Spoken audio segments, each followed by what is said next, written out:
Welcome to the Prospect Podcast. I'm Coach Schumann. A lovely Tuesday today. I have, as always, Coach D with me to my left, and we have a great guest on today. We're going to talk some high school athletics, managing your overall athletic department, some football, and we're going to talk that with Coach Todd Fairlie, Athletic Director of Episcopal out in Newton Square, Pennsylvania. So we're going to really dive into some things here today that are really going to be interesting. Just kind of give a background on Coach. Coach really was a fantastic athlete himself at Widener University. He was a four-time All-American there, two in football and two in lacrosse. As a coach, he started coaching at Widener, both football and lacrosse. Went to Ursinus. In his past, he's directed camps for the Eagles and Next Sports. He's been very active within both football and lacrosse over the years.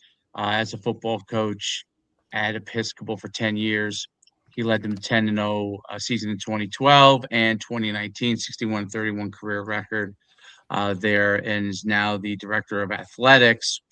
Starting, I think, in the 2021 COVID year, I think, right? Like, or slightly post COVID. Became the athletic director there, and Episcopal has, which we'll dive into, kind of a unique system athletically where they require athletes to play two sports. We'll dive into all of that today. But before that, welcome to the podcast, Coach. How's everything going? Great. Looking forward to it. Thank you for having me.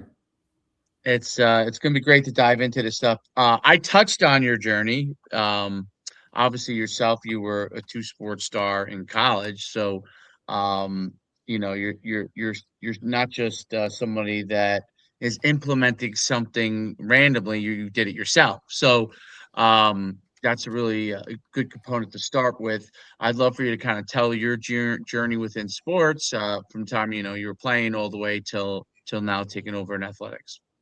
Yeah, absolutely. So go back even further in high school.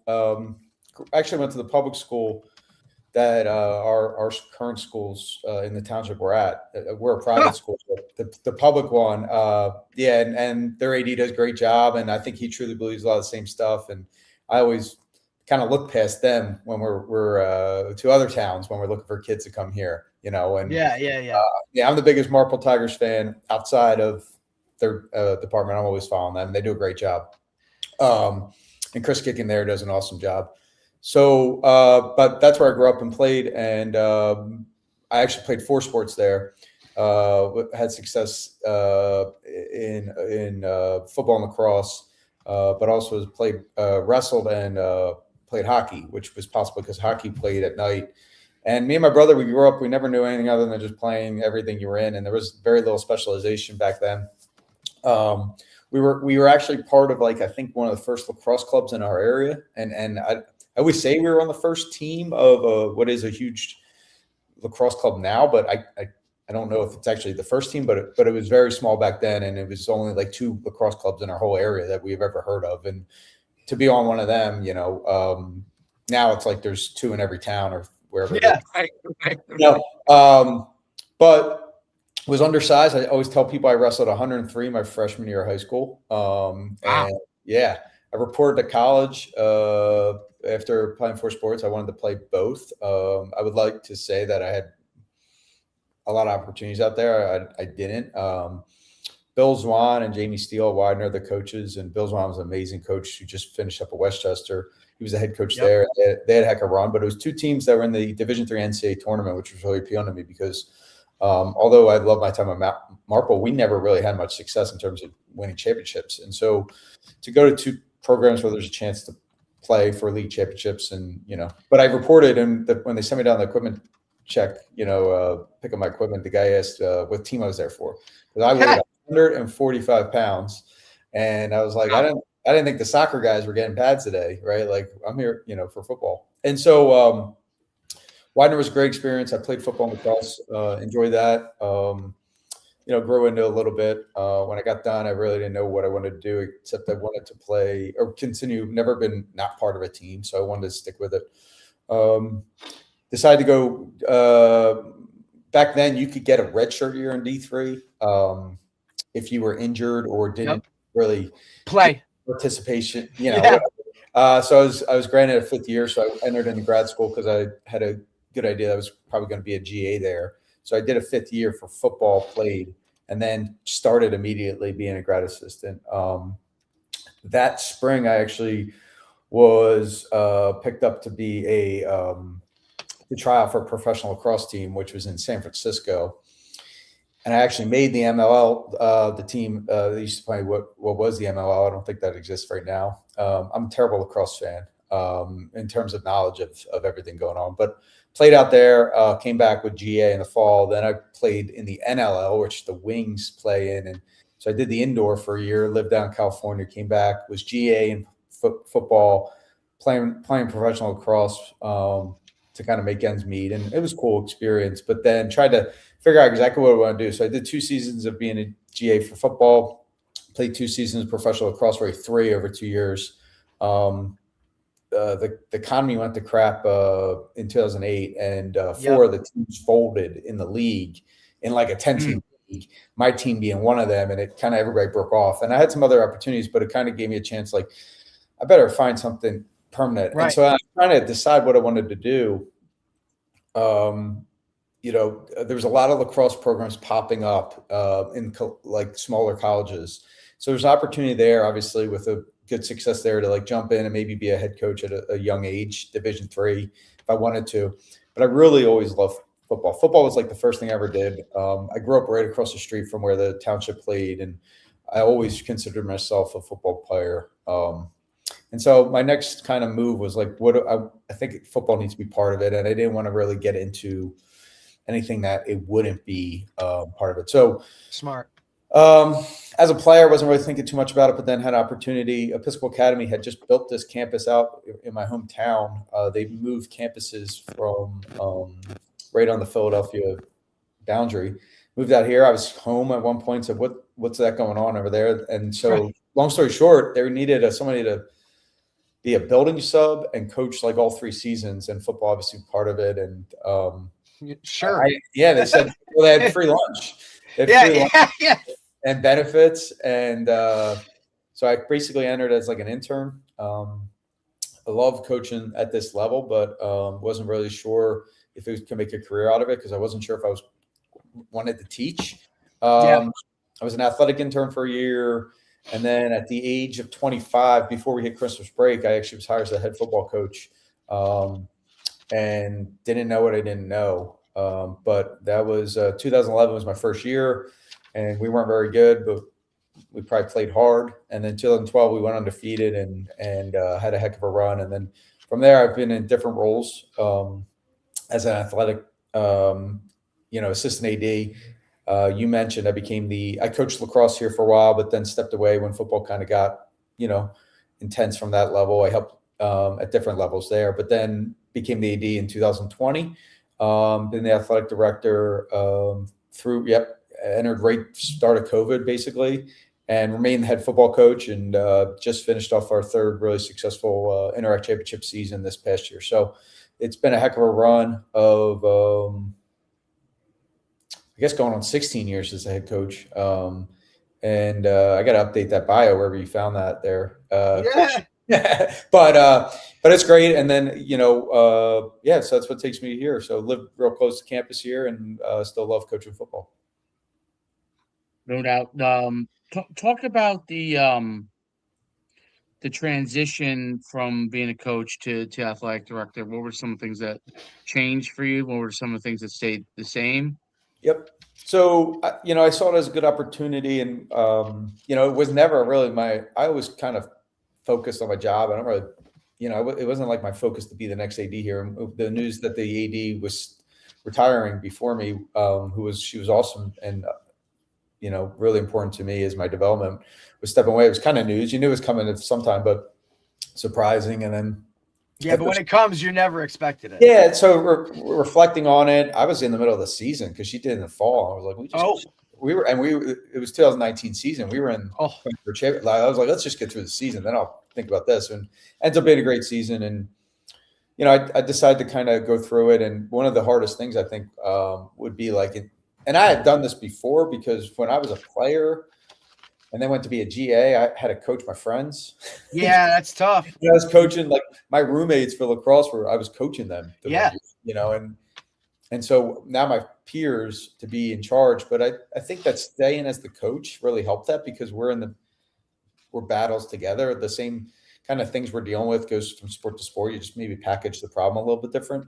Yeah. So, I was a little concerned about being able to keep up with the workload. I think, Derek, you saw me speak. Like I really like to be detailed and oh, no doubt.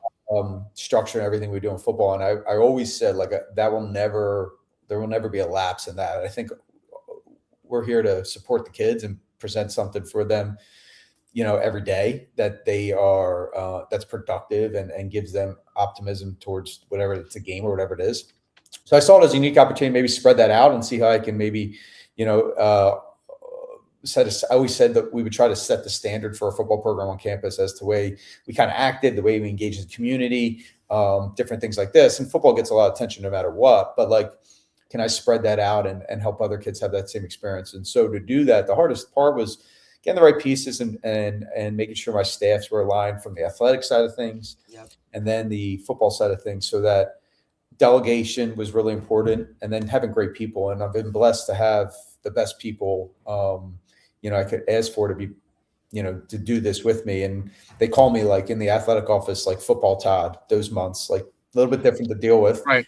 And, totally understandable. Yeah. And then in November, they get me back. And then I think on both ends though, by January, they want me back in football mode because I'm driving them nuts. So yeah. No. And I think that's actually like a really great, like a perfect transition to where I was going to go. I was going to ask, in making that move, right, becoming the athletic director, but still being the head coach of a sport, right? Like, is there that, well, they always get everything, or that's just kind of the way, right? Like, how did you deal with that? Because that happens no matter what.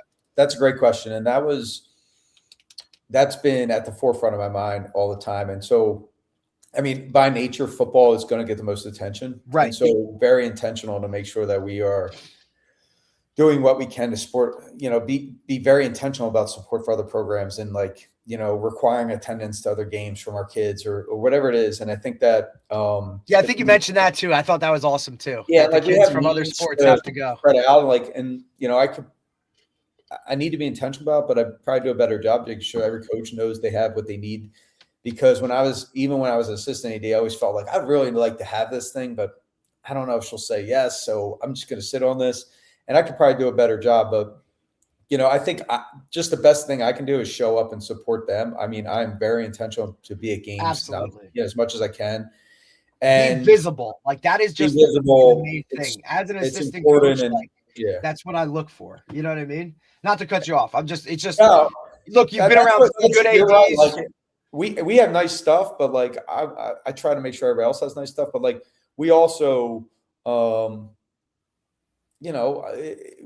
Football's a different deal. You play once a week, there's more that goes into it, but practice a lot more than you play. You know what I mean? Like at the end of the day, we want to make sure our kids are setting a standard on campus that, people won't say they're not spoiled because the AD is the coach. And if they do feel that way, my assistants in our office will make sure to humble me down real quick because it's intentional. And, in terms of stuff like that, but, we want to fight the narrative. We always talk about that. Like there's a couple narratives in football you fight is like the kids are meatheads. We're constantly, trying to prove to everybody how much of gentlemen we are, right? And doing right on campus. And then the other narrative is like football football needs more stuff, just pads and things like that and more time and costs more money.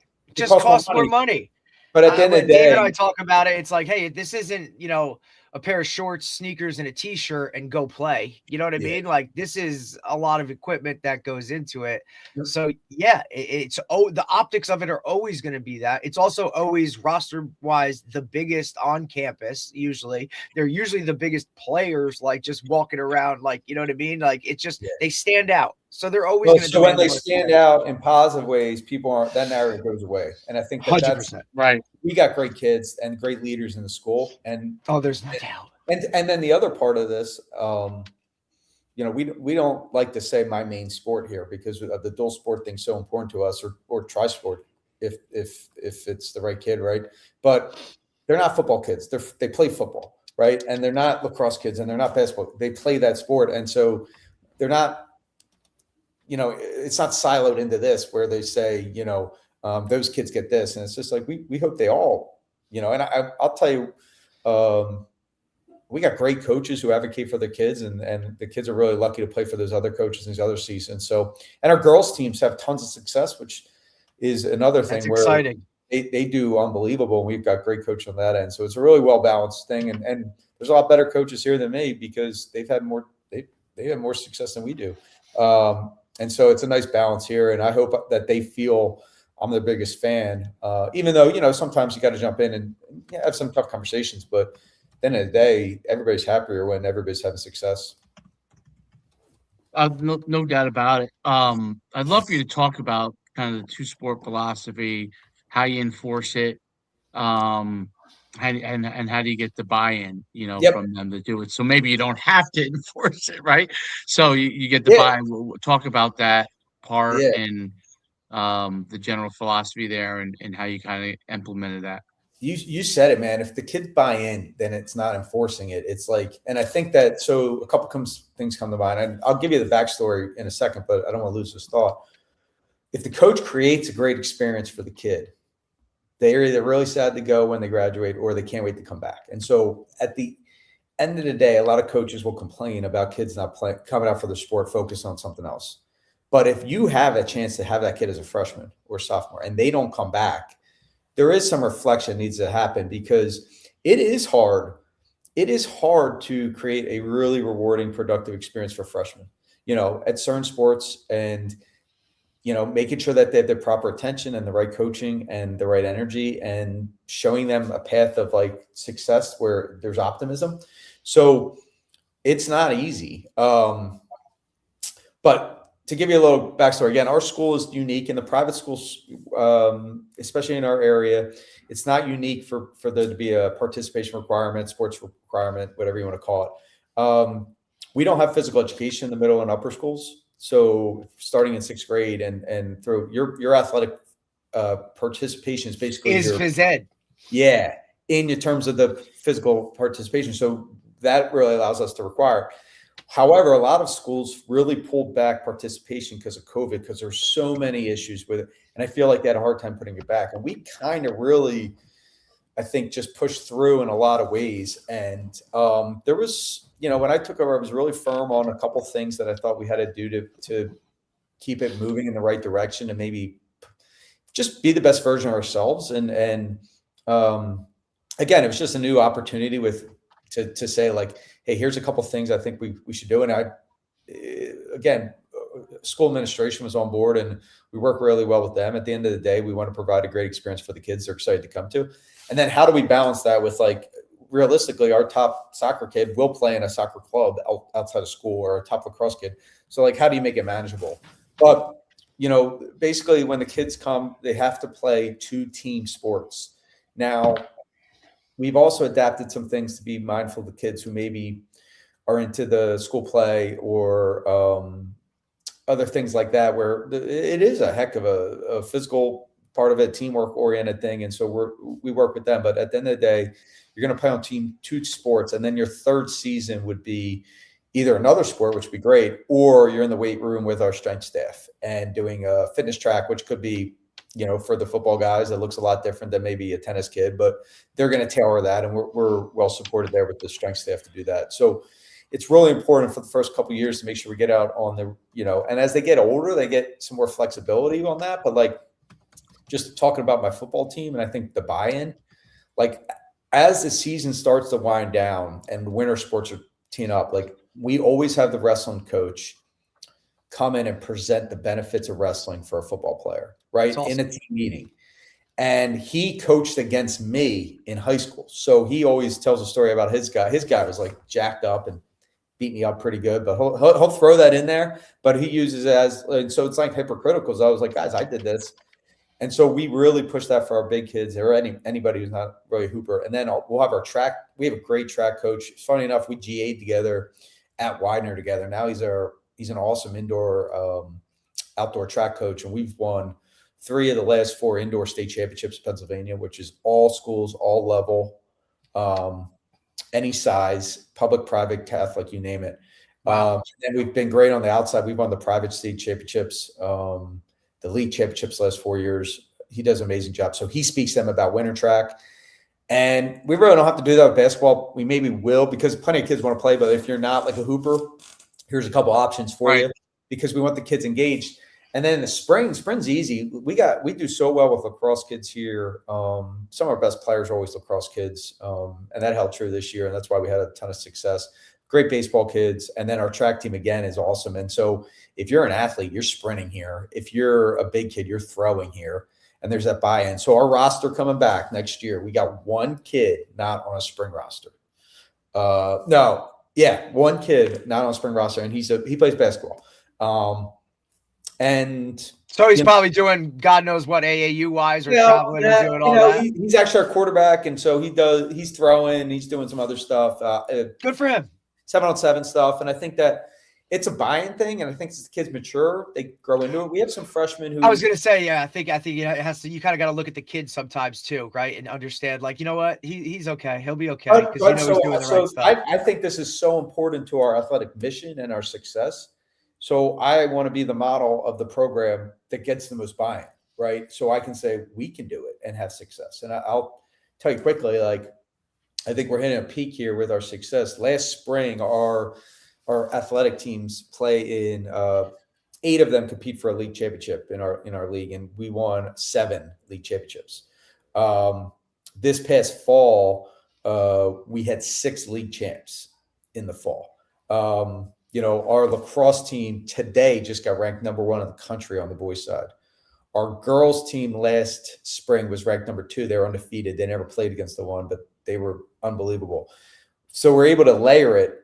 We just shared a stat. In 2 calendar years, we have 4 different teams have beaten a number 1 nationally ranked program in 4 different sports in just 2 calendar years. And it's a lot of kids crossing over. And so that buy-in is really important. And I think the coaches here who come in new and think maybe their sport will be a little bit different, and they can kind of eventually they'll see, like, this is the way it works, because we're a small school. 280 boys, a few less girls. You better get the most out of kids, and you better be able to find ways to work with them. And we talked about, Derek, our summer program's got to look different if we want that buy-in. No doubt. Right. And, and then, just get that kid excited for that sport. Like, you deal with the 7-on-7 world where, like, kids want to miss like a track meet or something for that. And you're like, listen. See, that's where we're so different. I like how you treat it so different. Like, I like how it should be the other way. Like, go to your track meet, miss this. You know what I mean? Win a race. Go win a race. And if you're excited for that, like, that stuff will come. And the training stuff that goes on, like, there is a lot of good stuff out there, but kids want to miss like a weekend thing because they have this training. I'm like, dude, you got a chance to wrestle a match. Like, go compete. College coach is going to ask us about track times at a meet more so than he's going to ask for your 7-on-7 tape. I mean, our league, I think it's unique, but we laser time every meet. If you run a fast time, that translates, and that is recruitable, and that has gotten kids plenty of opportunities. If you're a really good wrestler, they'll show up. They can't even go recruit the other stuff, and so it's all about process. And that's a big point. They cannot go to the 7-on-7 tournaments. It's different than basketball in the summer when they can go to AAU, like when they can start to go to AAU showcases and stuff like that, or the spring recruitable time period where they can go to those things. They can't in football. You can't go. So we'll have the guys come through in the spring, and they'll say, "Hey, let's go watch the kid practice lacrosse or work out." Right. Ryan Day. I always say Ryan Day. You can put together workouts, right? Like, but this is not like it's. Ryan Day came into my office. This is back when he was at Temple way before that. But we were like, I was like, man, that's interesting. He just stopped by. And he's like, let's go take a look at your kid. And then he's like, hey, I'm going to go see his track meet. And then I had forgotten that the fastest kid in the league was running track that day on our track, and that kid ended up playing in the NFL for like 8 years, and he wasn't there to recruit my kid. He was like, I'm going to go watch this kid run the 100. And sure enough, yeah, but it's really, I'll tell you what, you throw shot put, you get that 50, coach goes, whoa, man, that kid's different. Just talking numbers. Yeah. It's legit. It's something that that's what it is. That's what it is. It's numbers. Baseball, it's hard. Baseball is a different world. Baseball is like, I heard one of the, different. I think it was one of the Penn State coaches talk about that if I'm going to recruit you as a skill athlete, he's like, I want to see your track times. If I'm going to recruit you in a different sport, maybe it's lacrosse or baseball, you need to be one of the very best, because I'll know that you're a great athlete and you're still recruitable as a skill. So, obviously for football coaches, it's super easy. Measurements are super easy. Like, that tells me what the pure athleticism is. And it's funny because before the transfer portal became big, okay, I think a lot of the showcase and combine times mattered, but now with the transfer portal, and they could just go get another athlete from their school, now those times don't really even matter. They need to know that you have an elite time, and that's where track, race, or throw or weight shows room. that you're an outlier. Right. How many times are kids missing weight room to go do training? And I understand that, like, there is a pace, but like, there's all these trainers that pop up. But at the end of the day, if you can film yourself benching and moving the weight, that's translate. Like you hit it. They got to see potential and base those numbers off of something. I think it's more, I think that if the high school recruiting has really changed, and it's tough for these kids, and the transfers there are places that, they're going to live out of the portal and they're going to recruit men over 18-year-old high school kids. So it's really hard. Mm-hmm. So at the end of the day, like, what maximizes your time to get that best advantage? Because it is, it's a different 10 years ago. 5 years ago, it's completely different. Yeah. And like, on the flip side of it, like, if you're like which is also a shift in these other sports, like lacrosse and baseball. Okay. If you're an excellent football player, and now you also are a star lacrosse player, they want to know that, or a baseball player. They want to know that because there's similar aspects to it. They want to know that you're a fantastic athlete, right? Because what they're inundated with today, because of training is so prevalent, to me, they're inundated with a lot of kids that are skilled, but don't have the athleticism to play at the higher levels, right? And I'm not just talking Division I, I'm talking even Division III, right? So they want to know that you're beyond the skill portion of it. The skill portion, there's a certain amount that's expected, but if you walk in the door and you're as a lacrosse player and you're 6'1" and you're a great athlete and you're a great football player, and they could see that on film football wise, they come over to play lacrosse and they're really good at lacrosse, then they know, okay, this guy's a great athlete. Like, he's not just a super skilled kid that when he comes to my school, he's not going to have any upside, right? That upside's a big deal. That's exactly right. If a kid spends all his time, he's really technical, he does all the training, and he's really winning because he's very technical, they get there. They can't change that athlete that much. They can put on some weight, they can do some explosion stuff. You'd rather have a kid who's got a huge – they'll coach him up. They'll teach the technique. But if that kid is the freak athlete in the group, they're going to win with that kid, at the end of the day. And so that's the balance. I mean, the other thing I always tell people at the end of the day, it's probably better than them being on their phone, right? Like all this stuff. Oh, no doubt. All the stuff they're doing. But I think that time, energy, and resources are limited for a lot of families we coach, especially, if you're in football, like, people only have so much time, energy, money, and so what's the most productive time, the use of it? And as you kind of go through the process, like, are you focused on the right things? Because at the end of the day, be a good student, work hard in the weight room, be a good teammate, do something. And that's the other thing we talk about all the time is, like, kids want success right away. It's really hard for them to live in a world where they don't get success because it's all about likes and all that stuff. And the importance of being a role player. And I think about this all the time because, as I mentioned to you, I was just down at the University of Georgia, and they just brought in 26 new freshmen for the spring season, right? Right, for the spring. Spring. And those guys early enters for next year, but they got to go basically now. And all those kids were probably the best kid in their league. No doubt. And now they're not even getting reps on the same field as where the head coach is. Yep. And how important it is for that kid to be grounded through experience. And so when you are a sophomore, when we grew up, you weren't supposed to play. You were supposed to come JV. And now it's an expectation of you're the starter from the time you walk in the door. I'm going to go do something else. And so if you are a sophomore and you are not playing varsity basketball, good.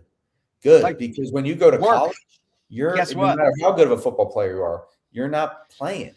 And when and that's the biggest issue with youth sports, that one of them is that now everything is designed by your age. So when you're 12, you play 12-year-old, you play 13, you play 14. When I grew up, you got humbled every other year. Every other year because fifth and then you were not anointed seventh and eighth. You were an anointed position. So now you're going to go get it. And they're just handed this. So they get the sophomore year and they're like, hey, you're not the second baseman, or, and I'm just using that, whatever. You're not the right tackle. What the senior is. And he's a different person than you right now. And I think that's really hard for kids to understand, especially when at our school, a small school, we will have sophomores who have a lot of success because that's one thing a smaller school presents is opportunity for younger kids. But that doesn't mean that kid, at the end of the day, is going to be on the same trajectory as the kid who's not playing right now. It might be position based. It might be developed later. Yep. But the family, we call it the return of the investment. They've invested so much, and private equity is buying up all these events and and so they invest so much. So if they don't start, there's this anxiety that builds up, and the kids feel it. And so being a good teammate and being humbled in another sport that maybe you're not great at, or running a race and not coming in first, it's like it's coming, because if you want to play at the highest level, you're not walking in and playing. That's not the goal. Yeah. Every coach in America, I don't care what level you are, the goal is not to play rookies or freshmen.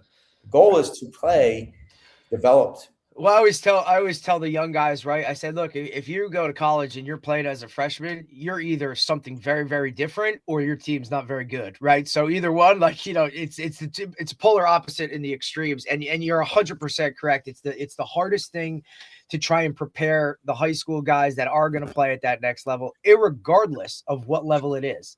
FBS, FC, Division 2, 3, NAI, whatever it is.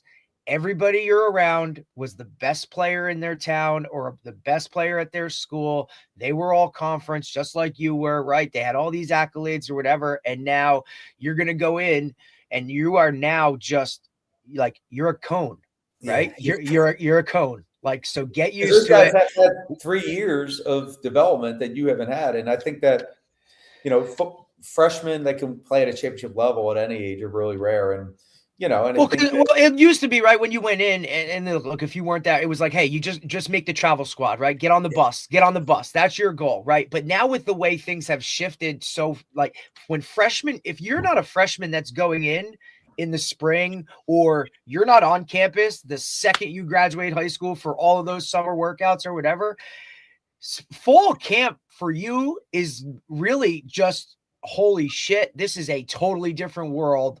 Like, screw learning the playbook or any of that kind of stuff. Like, you're trying to adjust to life in college as like, I got to wake up and do my laundry and eat and do all of these scheduling things that you now have to do. Like, the football part of it is going to be looking at those freshmen down there.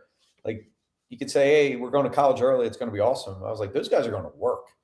Like, now they're getting paid to do it, right? Like, but it's like, when do you have to go back to prom? By being paid, it wasn't like going to college when I went to college. We had more fun. We were free to do. We talk about it all the time, right? Because Coach Schumann went to UConn, right? So it's to say, it's just different. Like, guys don't understand how much of a job without it being, you know what I mean? Now, like, you're getting your scholarship, but now these guys are getting on top of their scholarship, which now now you have to really do what I'm telling you to do, right? Like it's professional football is what it is. It and really just is. the time, regardless of what level it is, it's just a matter of how many bells and whistles you have. Every bit of it is more than you've ever experienced. At the Division I level, it's definitely professional. There's no doubt. Well, even at the Division III, I think setting kids up in high school with absolutely, you can put them ahead of the 8 ball. Setting them up with the understanding is like kids are like, I'll just go D3 and I'll probably play earlier. Well, there's some good kids there, and that's not fair. And so, if the first time they're really dealing with that resilience factor or that is, then it's going to be really hard for them because they're away from home, they're away from their friends, they're away from their coaches who they have relationships with. They don't really know those guys that well. Nope. And I think that the multi-sport thing can be so important to kids' development from the athletic side, the skill side. But I think just fun too. It's fun. The best. We've talked about that, right? Like, hey, football season ends. Now you go to basketball. Like that. I was a football guy. You were juiced, right? But when it was over, I was ready to go to the next sport in high school. I was ready to go to track season. Like, it was a different challenge. Okay, now obviously track helps football in a lot of ways from a development standpoint, but I just like the different type of competition. You know what I mean? And then when I was young, I did four or five sports, but in high school I did football and track, and I just liked the fact that it was a different competition. I was a hurdler, so I enjoyed the fact that I was gonna do something different, even though like I knew because I had offers for track in college. And I would just be like, no, I'm playing football. Like, so I was going to go to football, even if I had higher offers for track, which I did have some really high level offers for track.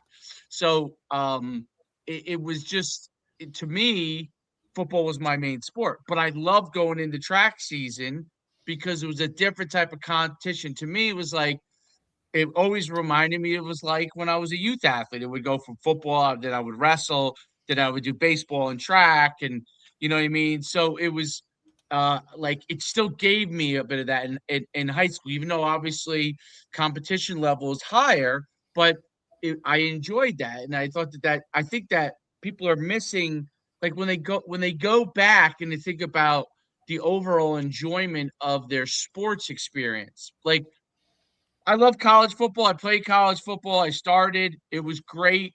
As exciting as it was, and a lot of these guys are my friends for life, as exciting as it was, and I have much more friends from college that I played ball with that I stay in touch with, that I do from high school. Okay. But I still love like the high school experience better in the sense that I got to play 2 sports. And the truth was, I probably should have wrestled too, right? My father was a track coach, so I ended up running track in the winter and spring. But I think back, and that's like, I really enjoyed that. You could never do that in most 99% of cases. Once you go to college, you're never going to have that opportunity because it really is, even at the Division III level, those guys are playing one sport too. So that's amazing to me how many D3 coaches aren't open to their kids playing 2 sports. And I'm like, they're paying you to be there. So you should let them do whatever they want to do. But, the difference is, and I think that the stresses that come with college and the job security is so slim because you have to win, or, the expectations are different. But at our job, I challenge all of our coaches, my assistants, but all the sports. The goal is that the best part of the kid's day is when they're with you.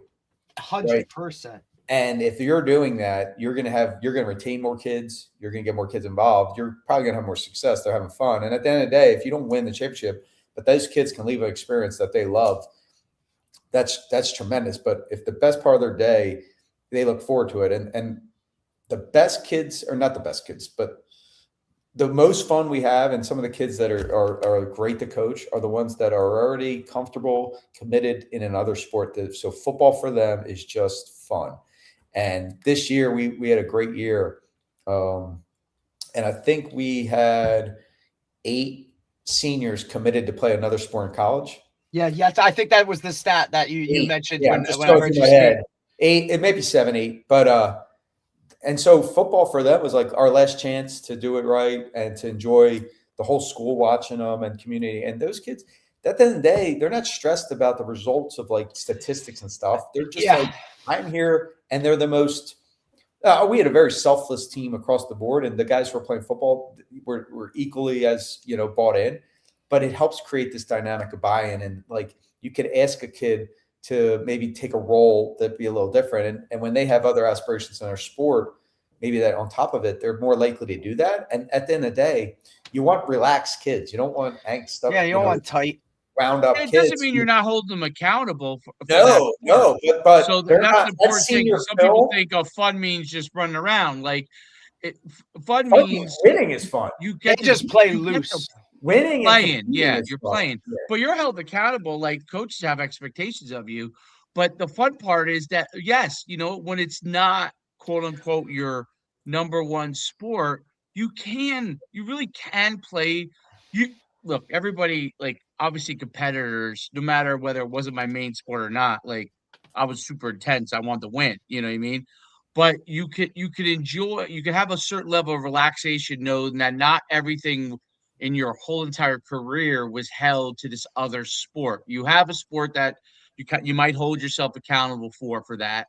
And the other sport is, you're working super hard, you're giving everything you have, you're a great teammate, and you're getting coached hard, but you at the end of the day, like you could just go out and play this because you may not be able to play this again in a year, ever again.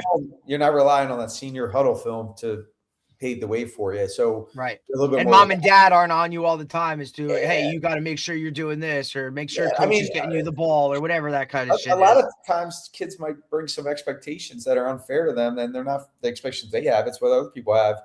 Just because, I mean, if you think about being a parent and all this, and the landscape has changed so much that I'm trying to keep up with it from their end, the anxiety and the stresses they're, going through, and education on that part of it's really important, but there's still going to be, it's their kid. They might think it's different, or they might think they have to do this. I think fear of missing out from the parent side of things is one of the biggest problems, is they feel like they have to send their kids all over the place. And I think burnout's a real problem in some sports that have really capitalized off the opportunity of events that could be endless. That's why multi-sport is so important. Like it's as a kid, you know what? Like to me, like the spring is always craziest for youth athletes, because every sport has their stuff in the spring, because especially in the Northeast, because the weather's so nice. To me, it's just like, wow, you could play flag football on a Saturday. On Sunday, you could play a baseball game. On Tuesday, you could have a track meet. Like, what is better than that as a kid?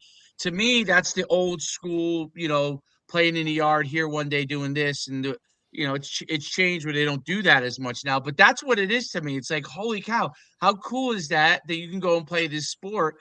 And the truth is that all these sports kind of like feed into each other, and they balance out your body. And like I've noticed, I'm not advocating this, because I know parents get upset when you don't practice too much.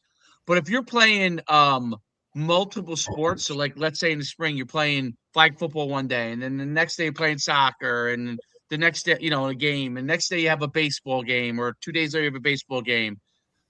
I actually think those things make you all better in each one of your sports without even practicing, because people don't realize they're actually practicing. So you're practicing movement, right? So different movements in each sport. Now, I understand in baseball or lacrosse, right? There are some skill sets that, require practice, obviously, to get to be better, because if you don't, it's going to be harder. But there's a certain element, at least athletically, that you don't have to worry about working on. You might still have to obviously field some ground balls and take some batting swings, obviously, to help you. Or lacrosse, you got to do some stuff with your stick, right, to be able to make sure those skills are good. But the movement stuff starts to get taken care of for you because you're doing these sports, in the spring. And as opposed to like when someone says you got to go training. Now, strength training is a different thing, because obviously it can't be as replicated in all the movement stuff. But why do you got to go? This is just my thought process. Like if you're playing all those sports as a youth kid, you don't have to go and do some sort of movement training during the week. If you want to do something balance-wise, maybe something to improve your strength or explosion, okay, I can understand that. But you don't have to worry about the movement piece because you're doing all these sports. That's what all these sports are doing. You're moving back and forth.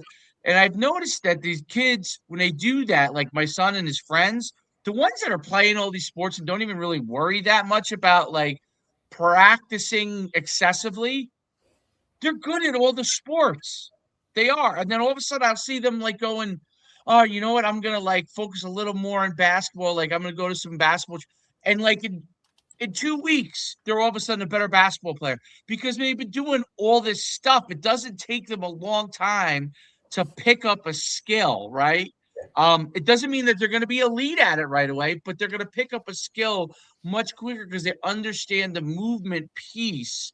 Moving becomes natural to them, much like it might have been for us when we go back and play tackle football in the yard or in the street or play baseball on our own with our friends or lacrosse, and and you just went and did it, right? So I think that's a big part of it. And I thought your point was really, really great about that's changed. Everything's age group based.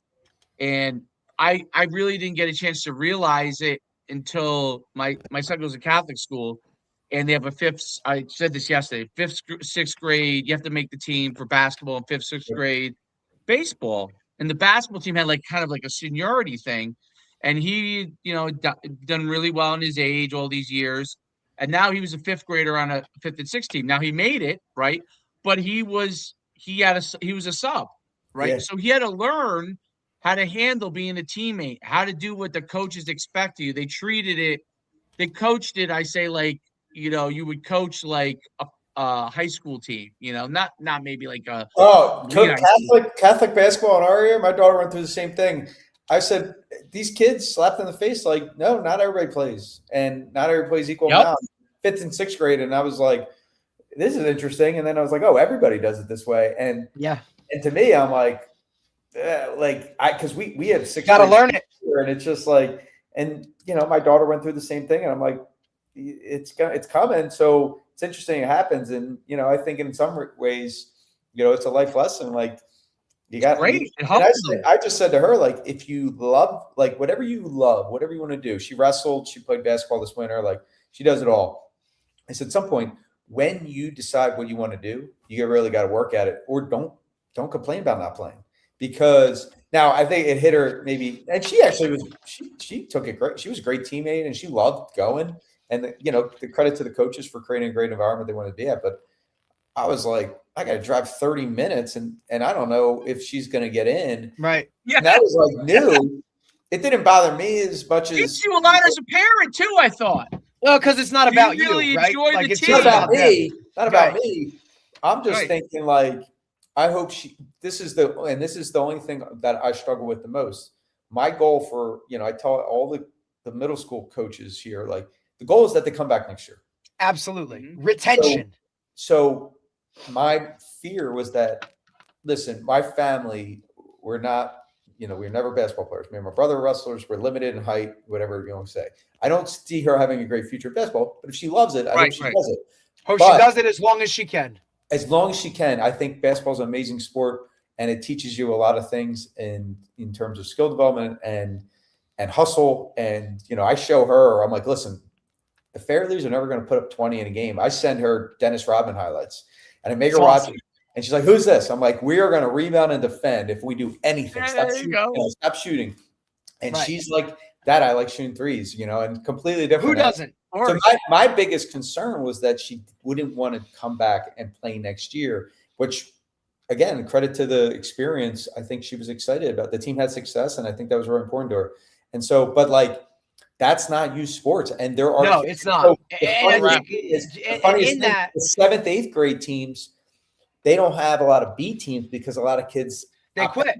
They don't want to do it. But and I think that's also that's not like what's our goal. It's not even so much a kid thing too. It's more on the parent side of it to when you are that 5th grader on the 5th and 6th grade team to support hey, This isn't your year. You're there to help everybody else. Yeah, we want you to get better and improve. And when you get your opportunities, maximize it and go.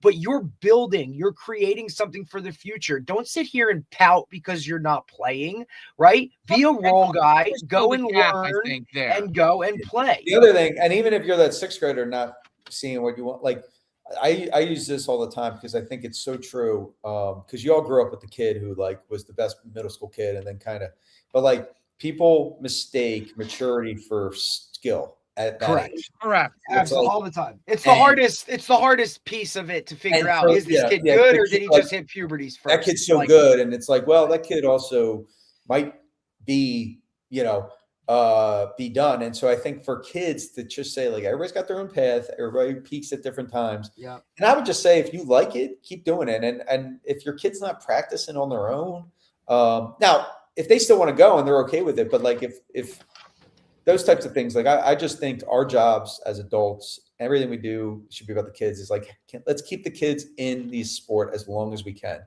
the end of the day, we all know if they're isolated, if they're not around team mates, if they're not around good people, if they're not around interest, and after school they're isolated, the opportunity for bad things can just mental health goes through the roof. And I think that participation is so important. That if it's a manager, if it's just being part of JV, if it's whatever it is, at the end of the day, if you're away from your phone and it's either really hard or it's fun, you're better for it. And I think that if it's really hard, you're going to say, I might not love it, but I'm a better, more physical person or whatever it is from it. If it was just fun, well, how important is that you had fun without being connected to a device, which I think is something that the kids need to learn and grow on. So that's my biggest thing about that age is like the goal. And literally when you're watching, like the same kids are in the outfield the entire game. Mm-hmm. And it's like, I wish someone would ask me, my thought would be that kid might never come back if all he ever knows is right field, right? And the goal is, who cares if the in-house league, you don't win the championship. But if that's all I care about. And I'll tell you, one of the best moments I ever had, my daughter plays baseball league. There was a kid, he didn't get a hit till like the 11th game of the year. But when he did, the parents' reaction and the kids' reaction, it almost like it moved me so much because I said, this is what we're doing. And I was so thankful for that coach that was so positive with that kid that I was so keep him in it enough. The only job that coach had was to make sure that kid came back next year because socially he would be better, and when he showed up the next year, I was like, man, that coach, he's a hero because there's too many people that would say like, I'm just going to shove him over here. And like, the goal is that kid, because that kid who cares if he doesn't ever plays baseball? But if that kid makes a friend or, is excited about something else that it leads to, I think participation is so important, and specialization is in doing more actually takes away opportunities for our kids to really be involved and have those experiences. And it is tough because the youth sport ends up obviously feeding, like, let's say into, your school and you're looking for larger participation because you don't know what kids are really going to be and being the better kids. Because that changes with puberty dramatically. It happened to me. It happens to a lot of people, right? Like you're a pretty good athlete, and then some people just get some juices and it works pretty positively for you. And if you work, you still have to work hard, but if you work hard combined with that, you can really do some great things, right? So, but what is difficult, and I'm curious your thoughts on this because you talked about like bringing them back and all those kind of things. And me and Derek talk about this a lot because it's a difficult conversation in youth sports. And the difficult conversation is, because every kid plays youth sports. How do you help them figure out where they can fit in as an athlete, right? So there becomes a point where if I'm really not that good at this sport, okay, but I'm going to use bowling as an example, not making fun of bowling, but I'm saying like if my kid really just isn't super like athletic, right, and he wants to play baseball, and he just struggles hitting. He loves baseball, and he plays. And it comes to a point where like he's never gonna like make a team baseball wise. Yeah. Would we be better off at some point? And he loves sports. Let's say it's a kid who just loves sports, but he's just not that good. It's happened to a friend of mine, and his kids actually found their way from this. I but think it was hard. I know where you're heading. So the couple things going on. One, we as adults, we should not attach success to results at that age, at any age, really. Like until it's, they're outside of, like their value as a person should not be tied to their results as an athlete. And the first thing people ask kids after like a soccer, did you score? Or basketball, did you score? Right. And did you have fun? Right. And so I think like if you can make sure the kid understands like, yeah, you might not have success should be, were you a good teammate? Did you have fun?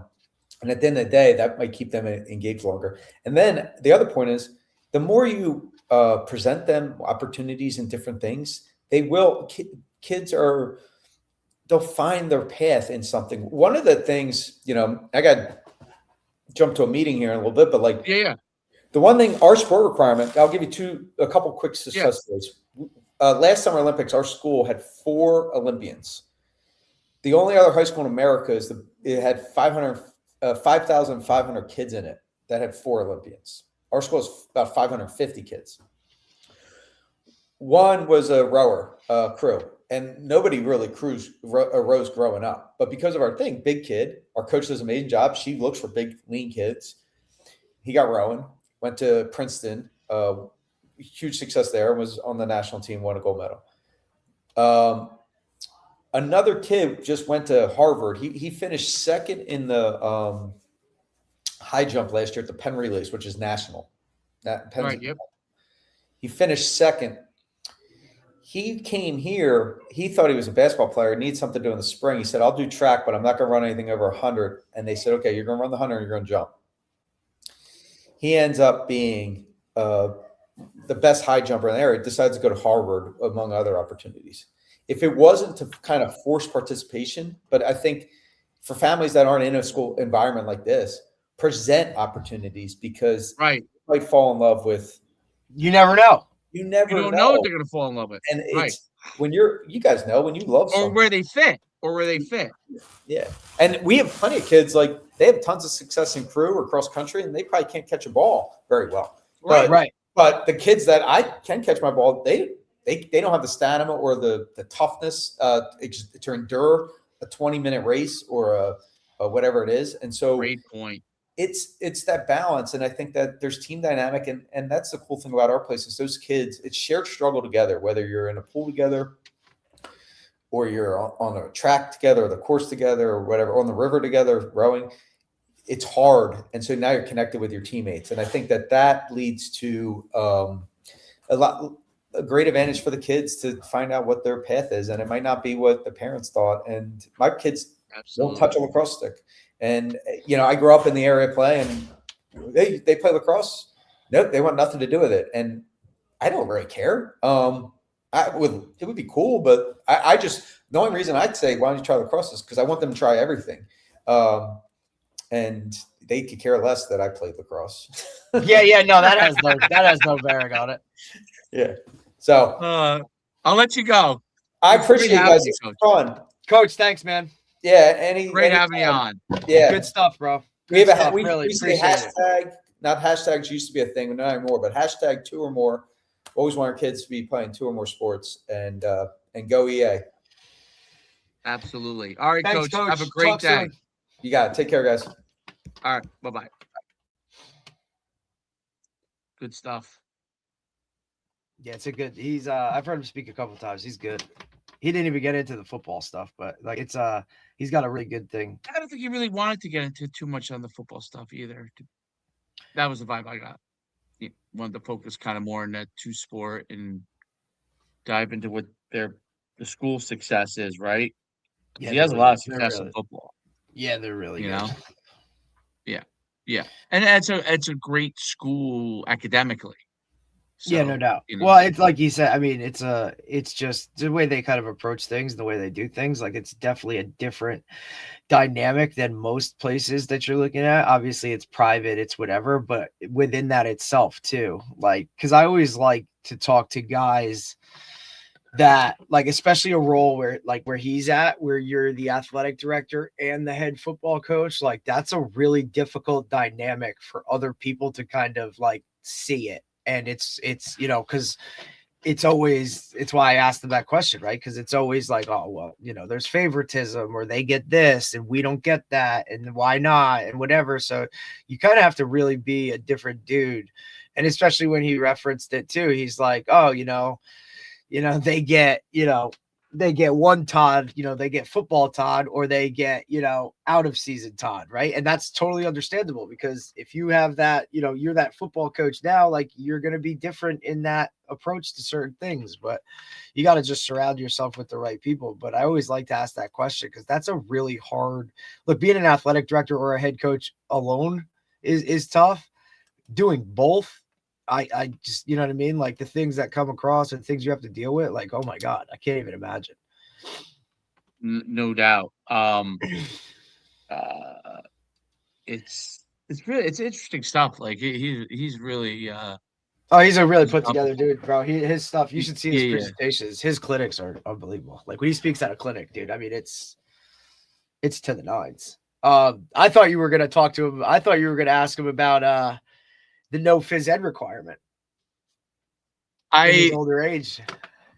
I was gonna go into that. But that could have been a whole podcast in itself. He started talking about the how the sports became a part of the requirement, and I was like trying to think whether I thought that was good or not. You know what I mean? So I was like, I hadn't really thought about whether that's good or not before. You know what I mean? Like, I know Texas uses the sport in a period, which is different. Like, and that's usually like movement or strength conditioning. It's not like really like that. Sometimes they practice, but they'll use it in other aspects, which to me, so I would like to talk about that part in the future, because I wasn't like sure with like sports carrying acting as a phys ed requirement, is that necessarily a good thing or a bad thing? I'm not sure if that's an answer to me, but because there's certain sports that are not. I mean, there's obviously running cross country or rowing, super physical. You're saying that certain sports don't fulfill like a phys ed requirement? Is like in I'm your not saying mind, they don't. you're thinking about it. I don't. Like, thinking about it. I'll use bowling as an example. Yo, your forearms, my quads kill me. Your forearms will be jacked. You're right. My hamstrings hurt like a motherfucker, bro. You got some hamstrings, baby?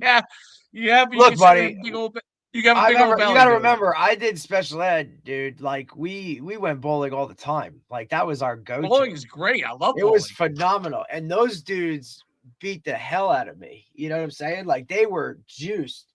And to be honest, like, and it was just fun to do it. I mean, you're moving, I guess. Yeah. I mean, and look, I think it's like, what? Like, would golf be considered a physical activity? Right. Yeah, I mean, it is. You're walking. But my point is that the same. Well, listen, phys ed as it is now is a problem. So, if golf, look, some people tell us when we were playing pickleball, you're not doing shit. My knees can tell you differently on that one. But who somebody said something to me about this weekend about pickleball, bro. I don't know who it was. Maybe it was one of the Maybe it was one of the coaches at the tournament, or somebody. It might have been your no. It might have been your 11U quarterback's dad. Might have been like, I think he said, maybe it was him that was saying something about, yeah, I played pickleball for the first time, and I'm like, oh, buddy, like, it's awesome. Years ago, we were in it. Yeah, my God, that's it. That's it. So good. I would. Someone was to ask me about pickleball a few weeks ago. Somebody asked me something, and I said, "Oh yeah, Coach Schumann went to a tournament, got humbled real quick." Did two tournaments. I was like, he realized real quick, like, "Oh, there's some guys that are a little different when it comes to this stuff." I was playing singles, dude. That was crazy. I'm too old to be playing singles. Yeah, hell no, we didn't do that. That was like I was that running. was They had me miserable. running. They had me running from sideline to sideline. But we talked about it. That would be the perfect transition sport coming out of college. You just finished your last year of ball and you now get into pickleball. Like that would be perfect because it's so different, so something less, but you're still competing. You're still doing whatever. I'd like to see high schools start to put together formal pickleball clubs where they can go and compete against other teams. Like I would love to do I think that. pickleball's kind of flattened a little bit in its popularity. Yeah, because people have realized like you can't it's not look for a while it was like, oh, the new league or this or that or all these people of like and people getting hurt. now people are like hurt stops everybody from being remember, a great athlete. People always have to go above and beyond just immediate. They have to go from 0 to 60. I'm not like let's do that. Like, damn, bro. I'm that way. I'm 100% that way. I've always been I've never. I mean, I'm gonna do it to my best of my ability, but I gotta figure it out first. Like, I'm not just gonna dive into the deep end without knowing what the temperature of the water is. I dive right in. It's probably you're like, fuck it, like let's go. I'll dive into anything. Tomorrow.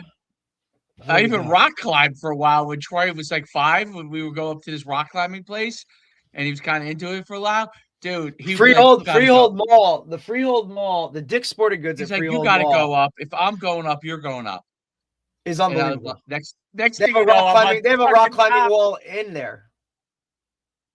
I've been there.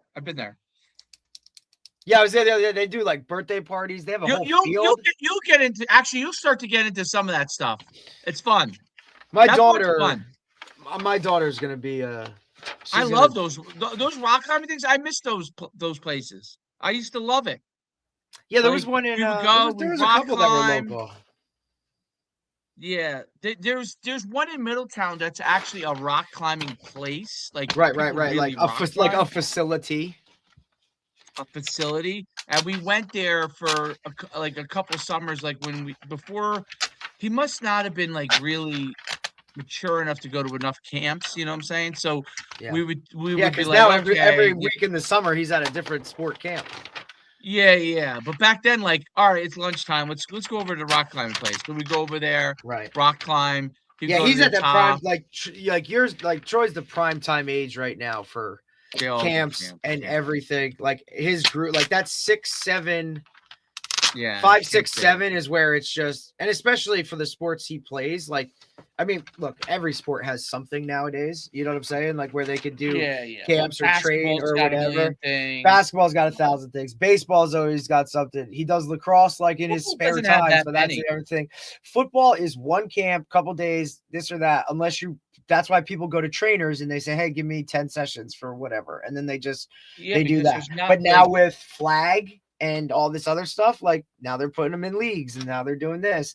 I mean, the guy I coach with, guy that just joined us this year, his kids are like 10 and 12, I think. And they're like down in Tom's River. And there's just, I mean, it's like, hey, I got to get this one here. This one's got to go there. He's got this. Like they're doing baseball right now. And it's like coach pitch or something. Like coaches throw it. I'm like, this is unbelievable, dude. Like, wait, the coaches, so they must be younger if he's doing coach pitch. I think he has 3. So at whatever level, and then one is on like a travel, like does all kinds of stuff. The other one's more of like a rec like league or whatever. I'm like, I can't. Dude. When you start to do some of this stuff, it's gonna be. Can't wait. It's not gonna be. I hope they don't laughing comical, but it's gonna be comical in a sense that like all the stuff that you hear about, but you're not 100% sure what it means. Yeah, I was the same way. I didn't know what it meant when they were talking to me about it. I pray my daughter wants to do like cross you're gonna do this, you're gonna do that. I didn't know what they were talking about. Because I watch like Murphy. I watch him, right? Like Murphy in our club, right? He does like, the kids wrestling here, but then his sister's got a cheering competition here. Yeah. Or, like even Jeff, right? Like I watch Jeff with his sons and daughters. Same thing, like I'm like, you're all over the place, bro. Even Dave that works with us, You know, he's talking about, hey, I got a cheering daughters. competition here. Yep. I got this over Daughters. there. And, oh, well, she's got, you know, this practice here for this thing. And then she's got, you know, this tryout here for this. And then, oh yeah, guess what? The season ended and it's 2 weeks later. And now all of a sudden we're into the next season already. I don't know. I hope my daughter wants to do cross country.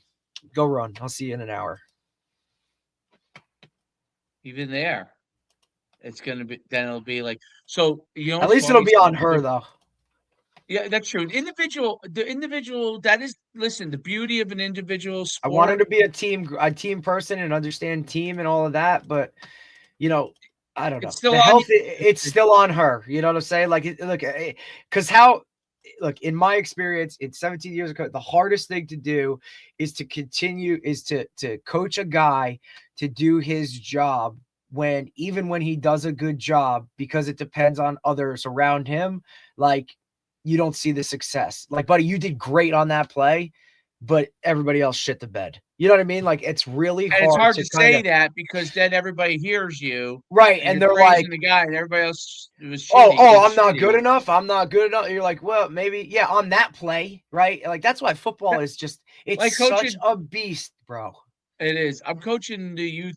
I'm helping out in the youth track. And right. And that's got to be so fun for you. It's the kids. Like, you're going back to your true roots, dude. Like when a kid, I don't know, if there's a kid that just doesn't want to do the drill right. Like, I have this, you know, the CBA kids help me, like the high school kids.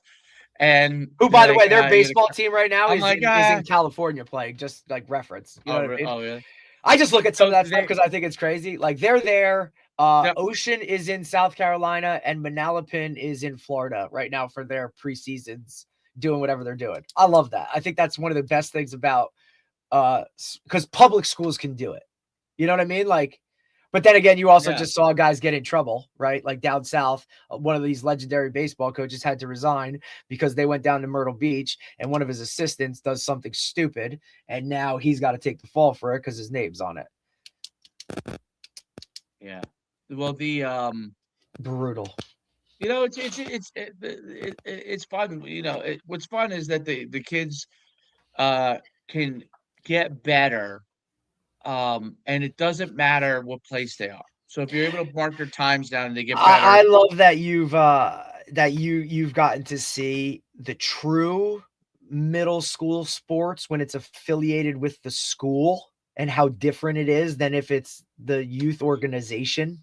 Right? When it's tied to the school, because it's different. You know what I mean? Like, it's different the way guys approach it. It is different. That's what I said. Like, it's good, bad, or indifferent. It's just one different. Doesn't mean one's better than the other. It just right. I'm just saying, yeah. It's just some people like one better, some people like, but I just think it's different. People like, I think guys that like us who grew up with like being taught to compete and you know what I mean? And like, hey, it's not always going to be, even though for most part for us, like we came out on the other side of it, right? Like we were the 5th grader who played 6th grade. You know what I'm saying? Like we were still in the mix and we were still one of the better players on the team, regardless of age or whatever that was. Whereas some of these guys have only been the best kid because that's all there was. You know what I'm saying? Like they never had to compete. I remember in 7th grade, I might have started to grow a little bit, but I hadn't hit puberty per se.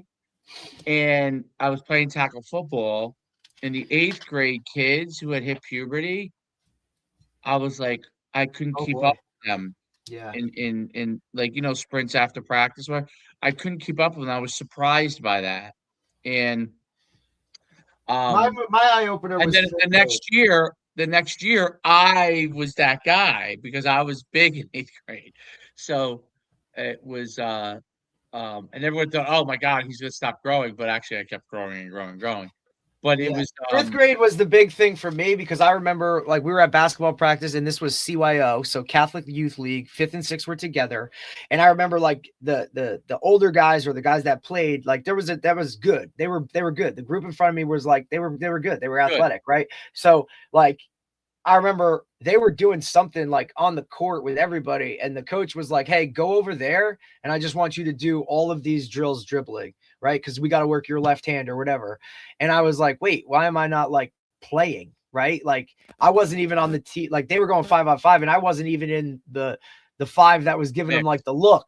He's like, no, you got to work that before you can do any of this. That was my like, oh shit. Okay. Like I'm not doing this. Yeah. And then it was like, all right, I'm not doing this. And then, you know, I'm out there at 10 o'clock at night in the driveway, like, you know what I mean? Like throwing the ball off the wall or just shooting and doing whatever. I thought the point that he brought up was really good in, hey, I don't see a future for my daughter in basketball, but I want her to play it as long as she can. I resonated with that because I wasn't a basketball player, but I loved basketball.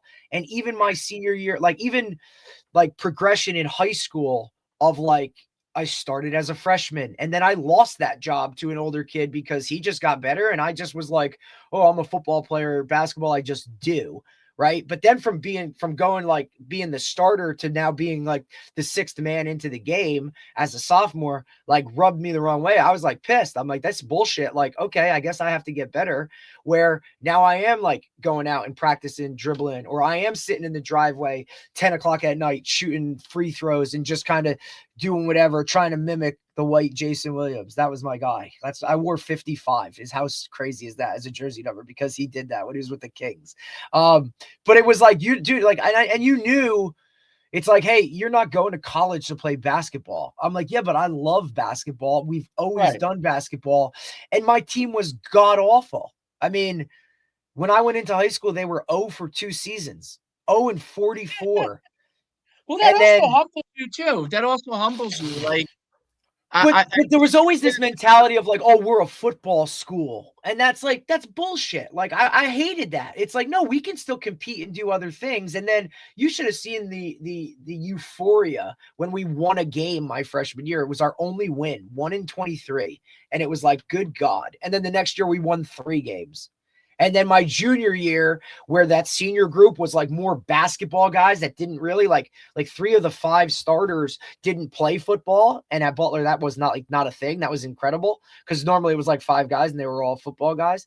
Right. So we won like 11 games, got into the tournament, and then had to play the number 1 seed. And we like, you know what I mean? Lose by 40, but we made playoffs and it was like a big deal. And then senior year, it was like, all right, like, you're still going to play basketball? And it's like, yeah, dude, I'm not playing basketball. I love basketball and we're going to keep doing it. So I hope kids understand that too, that just like, you know, you only have so long to play organized sports with in a team, like a true team setting, like a high school where you've gone to school with these guys, you've grown up with most of these kids for the most part, or you've like, if you're in a private school setting, you've played with these kids, especially with the way you go to school with them, all that stuff. Like you go to school, it's just different. Like you said, you just said it today, right? Like high school and college are still 2 totally different worlds. The locker room in high school is so different than the locker room in college. It's not even close, dude. You know what I mean? Like you're always going to remember, look, you can have friends for life from both, but there's just something about high school and that aspect of it that's different than it is when you get into a college locker room. Like college to me, it probably taught me the most for life as far as how to overcome things and become better. The level of I loved the level of competition was high. I loved it. I always craved that. So I loved all of that part of it. But it was also there's no doubt because your job's always on the line. There's a level of stress. So that was different for me than high school where you know, my job was never on the line per se. You were gonna play, dude, because you were always like you could have been you could have had your worst day of your life, and there were still kids that couldn't tie your shoes. So I was lucky, and so were you from that aspect. But like I know, and it used to piss a lot of kids off, dude. Like, I mean, obviously we worked hard, so it wasn't like we didn't work hard. But you also had, but that's where we didn't push the envelope either, right? Like we understood, like for me, it was a lot of, especially young when my dad coached me, because my dad coached me up until 7th grade, and whether I should have been privy to this information or like, you know, like. I just always remember like people would give him shit, right? because I played as a 5th grader with the 6th graders. I played, you know what I mean? Like, so for me, there was always this level of like, look, I need to back this up so my dad doesn't take shit. Like, I need to be the best player every single play so nobody can ever go to my dad and be like, well, he's only playing because he's your son. Like, I didn't want him to have to deal with that. And then, you know, transition to now, like, we go to high school. So he stopped coaching me then. And then we go to high school and I have a coaching change sophomore year. And my dad had coached at that level before. And my head coach, who got named head coach, came to me and asked me and said, hey, would you mind if your dad came on staff? And I said, look, I have absolutely no problem because I know he's a really good coach and I know he can help us. But as long as he doesn't coach my position, right, then I'm cool. Like, we're good. He can coach me on special teams or do whatever, but I don't want him to be my receivers coach or my DBs coach. And that wasn't what he did. He was like a running backs guy and a special teams guy, which is probably why I do all the specials that I do, because of like, that was his thing. So it was just a different dynamic. But going back to talking about like how we were like always like about the team, right? Like, cause I've always talked about that part of like, you know, I was always a team first guy, right? Like that came from obviously like him and instilling that like, hey, you know what I mean? Like, you do what's best for the team, you know, like if you have to play guard, you go play guard, right? And you don't ask any ifs or ands about it. You just do it because they want you to do it. It's not about, oh, well, you're not going to play guard in college, so, you know, you can't get the looks or the film or what. Like, no, whatever helps us win, that's going to and then everything else will take care of itself, you know, just go and do it really well. Cause I didn't want that blowback for him to have to deal with that shit, dude. Cause that's a real thing. And especially in middle school, when all the peer pressures and the bullying stuff, and like, that's kind of a little bit of growing up. I think you have to go through some of that shit where you're kind of that guy. Like, for even being the best player, you took shit because people were jealous, or you knew other mommies and daddies were talking shit, right? Mom and dad. Oh yeah, but like, and I think that's something Derek's not that good. Now. Right. His dad gets him like, it's because his dad is a cop in the other town that he gets all this shit or whatever. You know what I mean? It's like that always bullshit. Tried to be very fair when conversations come up about other athletes. I try to talk about it if possible, but even if the conversation, like think about it, Dave, I try to be fair to my opinion. 100%. So like, yes. Like my dad, like never, I'm like, never hey, participated really when good they were, at this. Right. When they were voting on like MVP, like he was never involved. He's like, look, I'm not gonna, like, you guys make that decision. Right. Like, now, look, to me, it was like I had to be above and beyond to prove to everybody that like he's the best player, so nobody can say shit. Like, that's just how I went about it. But he didn't like, you know, like the coaches would come to my house after games to break down film together. You know what I mean? So they'd be down there ripping this guy apart or ripping that guy apart. Like, I made sure to separate myself, like lock myself in my room, play NCAA. You know what I mean? Like, I didn't want to hear it because I knew I was going to get as much, if not more shit the next day because I was the higher level of whatever it was. And I think sometimes that too. It's hard because you do hear it. You just don't. What you don't want to do. I think it allowed me to mature sooner. I tell my son if I'm analyzing something, like, listen, I said, you know, you don't want, if you hear something, you don't want to judge the player. Like, I'm more looking at performances and things that I think could be better or worse. Like, the kids as a whole are all great kids. You know what I'm saying? So it's hard remember, it's the same thing like when you talk about that. Kid, that's why you try to keep it away from kids. They don't understand that. Right. Yeah. I'm judging him from an athletic standpoint. I'm also trying to make the best decision for the good of the group. I'm trying to make a decision. Yeah. You know what I mean? I'm not judging because I don't. This has nothing to do with that because his parents are assholes. You know what I'm saying? Like, I'm not trying to do that. You know what I'm saying? Or whatever the case may be, because I have an issue or whatever it is. You're just trying to take that, you know, I guess, like, you know, you're just trying to not to be one-sided. For the most part, like I told you, like, there are people that are like that, but I've been fairly lucky that even though there has, you know, over the years, there's been some issues. Like, for the most part, and maybe it's because he's a pretty good athlete, a little bit of it takes care of itself. Some of it, you know, which is where I always, I knew that, and I always wanted that to be a part of it. Was like, look, I'll just be really good. So like people have less bullets to fire at my dad. You know what I'm saying? Because he was going to take them irregardless and look, he was really good about it. My mom was really good about it. I didn't care. He didn't give shit. He didn't give two shits. You know what I'm saying? Like, and he coached hard, dude. Like he coached hard. Like, oh, I'm sure he did.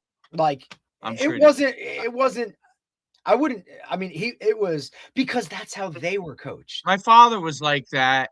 But my father, like when he got, old, I mean, he's so much older now. You know, he really is very. The other thing is his perspective from being in law enforcement too, because he always saw like he was constantly seeing the negatives of everything, right? Which is hard. So now but then it was really it was wild to see how his just outlook on people changed when he retired, and now he was out of that world, and he was like, yeah, you know, like. Guy just screwed up once, man. Like he's really a good guy. Whereas back in the day, it would have been like, nope, he's a bad dude. You know what I mean? Like zero tolerance of like whatever. And then to kind of take that step back, you know, it was really interesting to see how he grew as a person. Just like, and I didn't blame him when he was in law enforcement because you're seeing the negative of everything every single day. Like, you know what I mean? Like you don't arrest good people, you know, or like, yeah, it's just you know what I mean. For the most part, it's like shit. You know, like like you can't fault him for that. Yeah, and he competed forever, dude. Like, and he was I bet you if he, even to this day, if you ask him like your favorite sport or whatever, it's baseball hands down. And I didn't even play baseball. Like he coached at the high school, and I didn't even play high school baseball. You know what I mean? Like guys that were in the like, I didn't even play it. And I feel it's probably that was his sport. I mean, he played it up until he was, he still was traveling around going to Florida playing in wood baseball bat leagues at 50, dude.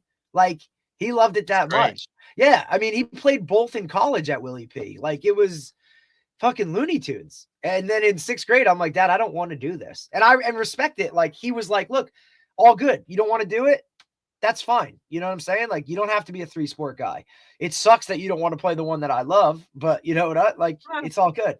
But that was cool. Like, he didn't force me to do anything or any of that other kind of stuff. Like, you know, I presented him with like a plan because he was like, look, you're not just doing nothing. You know what I'm saying? So like, what are you going to do? Well, Dad, you know, there's some camps and there's some, you know, there's this speed school I'd like to go to and, you know, all this other kind of stuff. He's like, all right, well, then that's what we're going to do. And you're going to live in the weight room and you're going to do what your coaches tell you and you're going to figure it out, but you're not going to do nothing for that season. You know, I remember the one year when he was like, what are you doing this spring? And I'm like, oh, I'm going to try track. He's like, oh, that's cool. I didn't make a full practice. I'm like, Coach, I'm not running this 400, bro. Yeah. It's one thing I want to tell you, I implemented for the first time in track. I brought out the timing gates and we did flying 10s in track practice. That's awesome. Okay. And I have a lot of kids in 5th through 8th. I probably do 40 kids, and they all got, and I brought the vertical jumps. And I explained to them, I have some CBA kids that help me. I'm like, you guys just stand at the line, just yell up their times to them. And they all ran 4 flying 10s. They all know what their time is. They all did 2 vertical jumps, although they were going over there on their own, testing their own vertical jumps. That's okay. They all did that. That's okay. And you know what? Yeah, it's great. I like Troy goes over me, goes, you know, kids were jumping more than the 2 times that we did it. I said, great. We just tricked them into taking. Yep. You're like, that's great. We just proved everything. Look, because I told you. Did I tell you? I told you the story. They want to time themselves. They love it. But I told you the other day, right? Like we were transitioning, right? And we had just finished Max's. We're going to a new, like, this is the spring cycle or whatever for the next couple of weeks of what we're doing.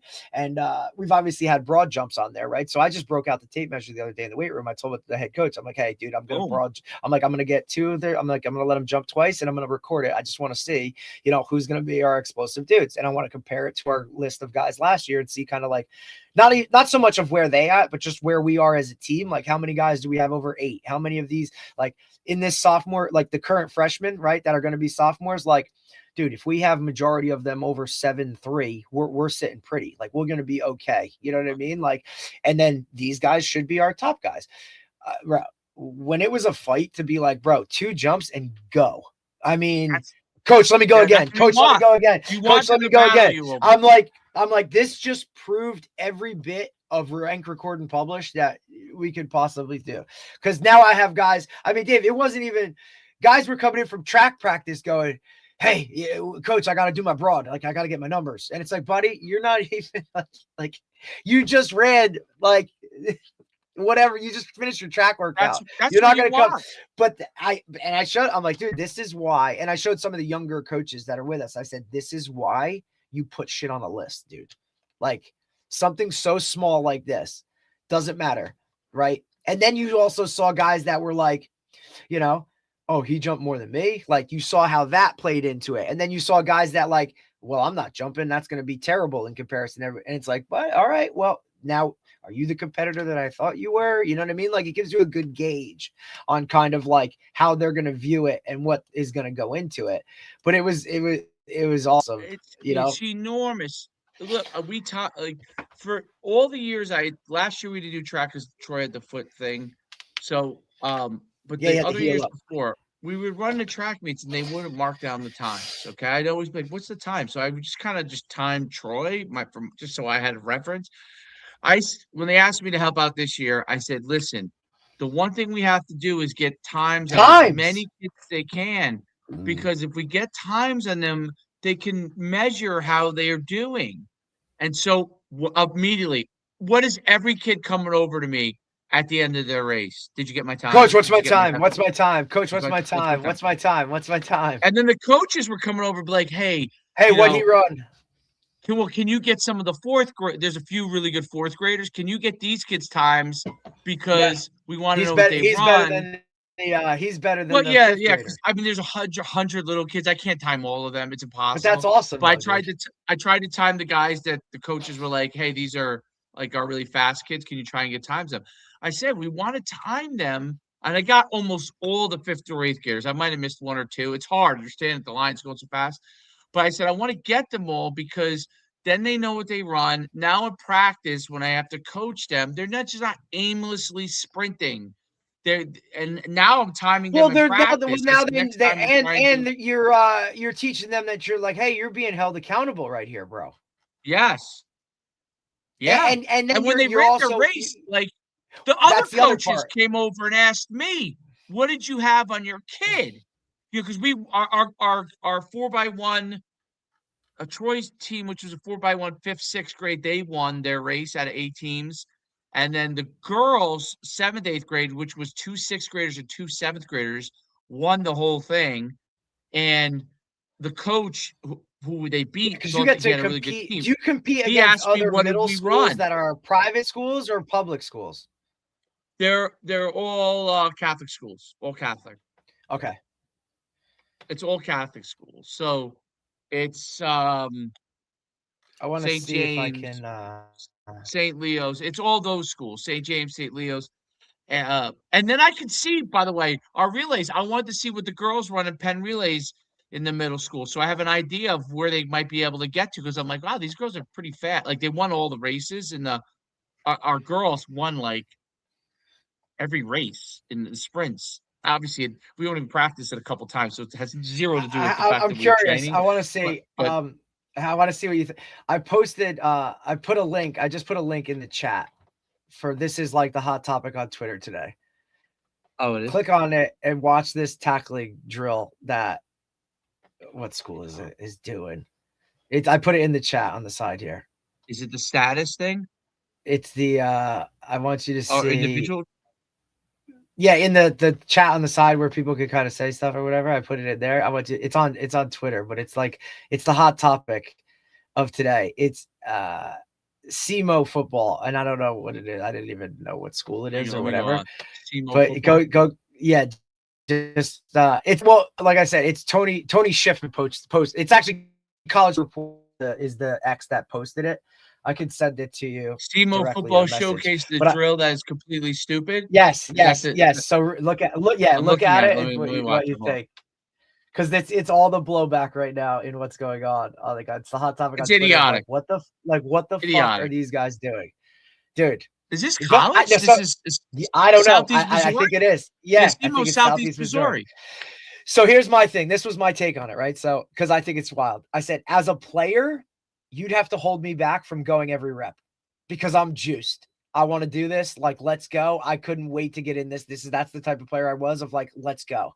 As a coach, I would have been that way too. You're a fucking idiot.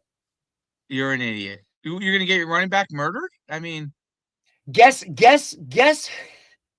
your favorite fired JUCO coach who is very vocal and loves to curse is all behind this.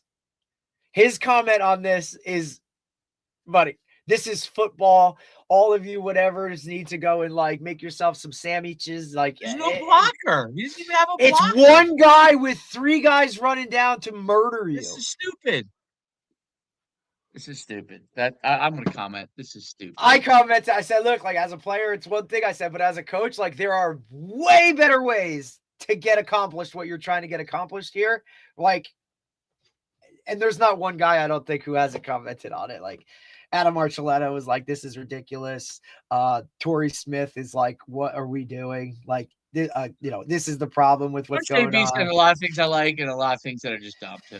So. Coach JB's, he lost his mind. He's like, dude, literally, if you go through your Twitter, once you clicked on it now, like everybody is that you look at. I wouldn't have even though I don't do these things anymore. Like I'd at least have blockers. We used to do the the group thing is brutal because like you have somebody coming from a blind side. Yeah. That's the stupidity, the group thing. Like, how do you not make the tackle on this? It's impossible. It's 3-on-1. And they go low. I'm in shock. I like and that they go low. Right? Like they're not even going up the college transfer portal. That's what got me about it, Dave. Like they're hitting him in his legs. Yeah, it's not even like they're staying above. Like, guys, stay up. Like, no, dude, they're just going like we're on kickoff. Full go. Here we go. It's wild. They might be fired. Those guys. They might take some shit.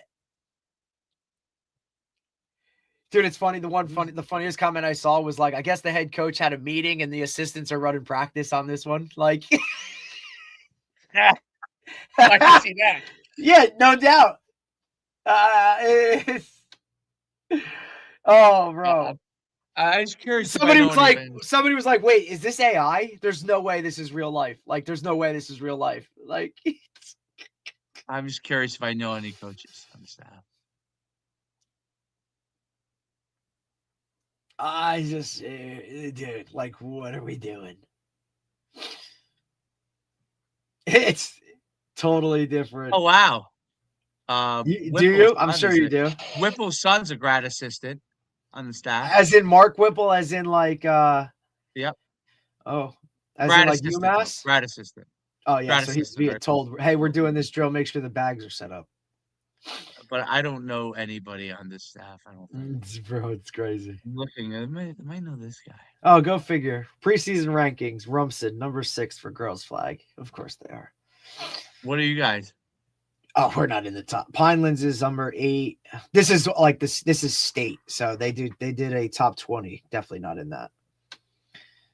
Mastery Camden is number 1, definitely. Yeah. Head coach had to be a defensive guy.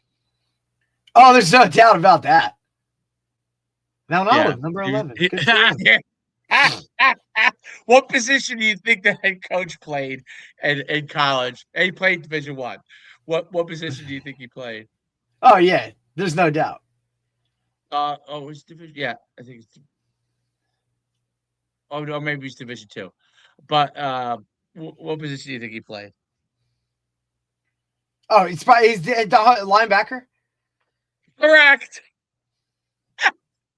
I was going linebacker or D-line. I mean, this would be like letting loose my middle linebacker coach when I was a Sam linebacker, just took him right out of college and said, "This is your head coach." That's what he would probably wanted to do. He was great. He was crazy. Yeah, Oh this would be man, like but, Toll would have been okay with this one. yeah, but back in the day, I don't think Toll, if he was the head coach now, would No, he wouldn't do that, which is why he kind of like, I mean, Back I in know the day, everybody did crazy shit. We started every day with, we called it Alabama, right? But it was basically a Penn State drill, right? And it was one DB and receiver, one linebacker and running back or tight end, one O-line, D-line, and that's how you started practice. And then whistle blew, bam, you're gonna go. Look, we did it at Mount Olive too in 2017, the team you saw in the state finals, right? The kids came to us, the captains or the older guys, and we're like, Coach, practice always starts slow. Everybody eases into it. Like, we need to do this to start it. And we would like it if you would allow us to kind of go and do it, and you guys kind of whatever. So we would warm them up, right? Coaches would go to the 50-yard line. They'd go down to like where the lacrosse goal was, that circle. And they would pick two cats and say, all right, go. And they would battle until one of them pushed the other one out of the circle. And then we would start practice. And they did that on their own. That's how we knew, like, oh shit, this team's a little different, right? Because they policed it. Like, whether they knew, and it didn't have to be like good on good. It could have been like, hey, this dude said some shit to this dude's girlfriend, so we're gonna let him fight it out. Like, and we kind of allowed them to do their own thing. And look, whether people agree with that or not, it was that team policed it and handled it. We never had any issues. And guess what? We practiced better because of it. Like, they weren't idiots. We didn't do it on a Thursday, the day before a game, but Tuesday, Wednesday, they were fucking dialing it up down there. It was awesome. This comment is hilarious. Simo said, remember Nutcracker drills? We're bringing it back, but 3-on-1 and everyone's 15 yards away. It's the millennials way, or it's the whatever Gen X's way of, this is Gen X's Penn State drill. Even that's 15 yards away of, like, because we used to do what, like 10 yards. You want to do something like this?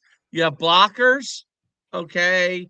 You have it's just fucking crazy, dude. Yeah, no blocker. Like, the biggest thing that's, for me, I've never, that's generally crazy. No blockers. He doesn't even have a chance. Talk about a run, right? Even if he makes one guy miss, he's getting like the other dudes, two other dudes. And I know that's part the going low thing. How about this? They felt it. I just can't believe they went low. Like,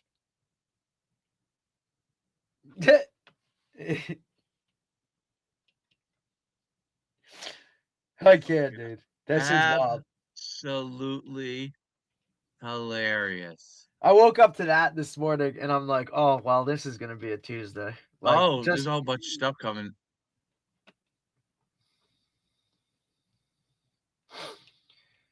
He has been the head coach since 2014. The guy that's there. That's what it says. It says he's been head coach in 2014. The one coach, crazy to think you need a degree to coach and come up with a drill like this. Note to self, they do not want running backs to make it past spring ball team, Mel. Right. I guess they're trying to throw it more. Yeah, how do you feel if you're the guy carrying the ball? You're like, fuck. And they're taking your knees out. That's what I'm saying. And they all go low. Oh my God. This I mean, drill the third guy I'm actually flabbergasted. The third guy is so late, right? In making the time, and he misses lighting the guy's head up. Like, he's trying to light his head up. That's what I'm saying. He's coming in like a missile. Like, he's kind of half scared. He's kind of half scared. Look in the back behind the ball carrier. Watch the coach with the clipboard. He's juiced. He goes airborne. He's excited about this. Well, what does he think is going to happen? Watch. Look. Yeah. Fucking, that guy's a hand job. All the guys in orange or red or whatever it is, all the offensive guys are like, fuck this, dude. Like, I don't want, like, what are we doing? Yeah, they're like, I do not subscribe to this. That's what they're saying. Well, because, this is probably the first day in pads, right? It's the first thing out of warm-ups, right? Like blow the whistle, like let's set the tone. Here we go. Blah blah blah. Now the entire practice, it's like you're shit. We're done. I'm trying to look at some of these other running backs. They're in the background waiting. I see one guy like lifting his knees up, trying to get himself a little loose. Like this is the one play where they're actually pulling their pants down over their knees. They're like, "Fuck." Yeah. They're like, dude, I didn't. Hey, you have knee pads? I need your knee pads. They might. I think they're gonna stretch out. Let me get like, do you have knee pads? Actually, let me get myself warmed up here real quick. Bro, it's so bad. It's crazy. Tomorrow, I know I sent it to you already, but we'll have Justin Wickard, who's a sprints and what is he? Tony Holler said something controversial today. Did you see that? Oh, controversial in philosophy wise, or people are all over it. Oh boy, I saw it on TikTok, but it's a million comments. They're all over like what he said. Oh boy, he said. Let me see if I can find it. And Tony's good for one of those every now and then. He said basically, weight room ain't gonna get you faster. Oh yeah. I saw that. Like at all. He said it doesn't help speed at all. Well, it said because a next level baseball. Even I, who's a big is this the one you're talking about? Agree with that. Next Level Baseball posted breaking news: stronger equals faster. Get stronger, and you will get faster. And he commented, "The opposite is true." Is that what it was? Because that was a couple of days ago. I saw him say that. He doubled down on it. He might have said on a podcast. Sometimes TikTok it's hard to. Yeah, I've been trying to I've been really trying to work with the TikTok shit. How to get TikTok to you know what I'm saying? It doesn't have a user history deal, so like got it. You can't really vet what somebody's saying. I got listen, Dave, this one too that is coming on Friday. Because we have 2 podcasts on Friday since it's Good Friday. So, we have. So, yeah. Bob King, who was the original strength coach for the Dallas Mavericks until he stopped in 96. Like, I got him off TikTok because I looked at something like he's worked. Dude, he was the head of strength and conditioning for the Dallas Mavericks in the 90s. And then he was the assistant strength guy for the Cowboys.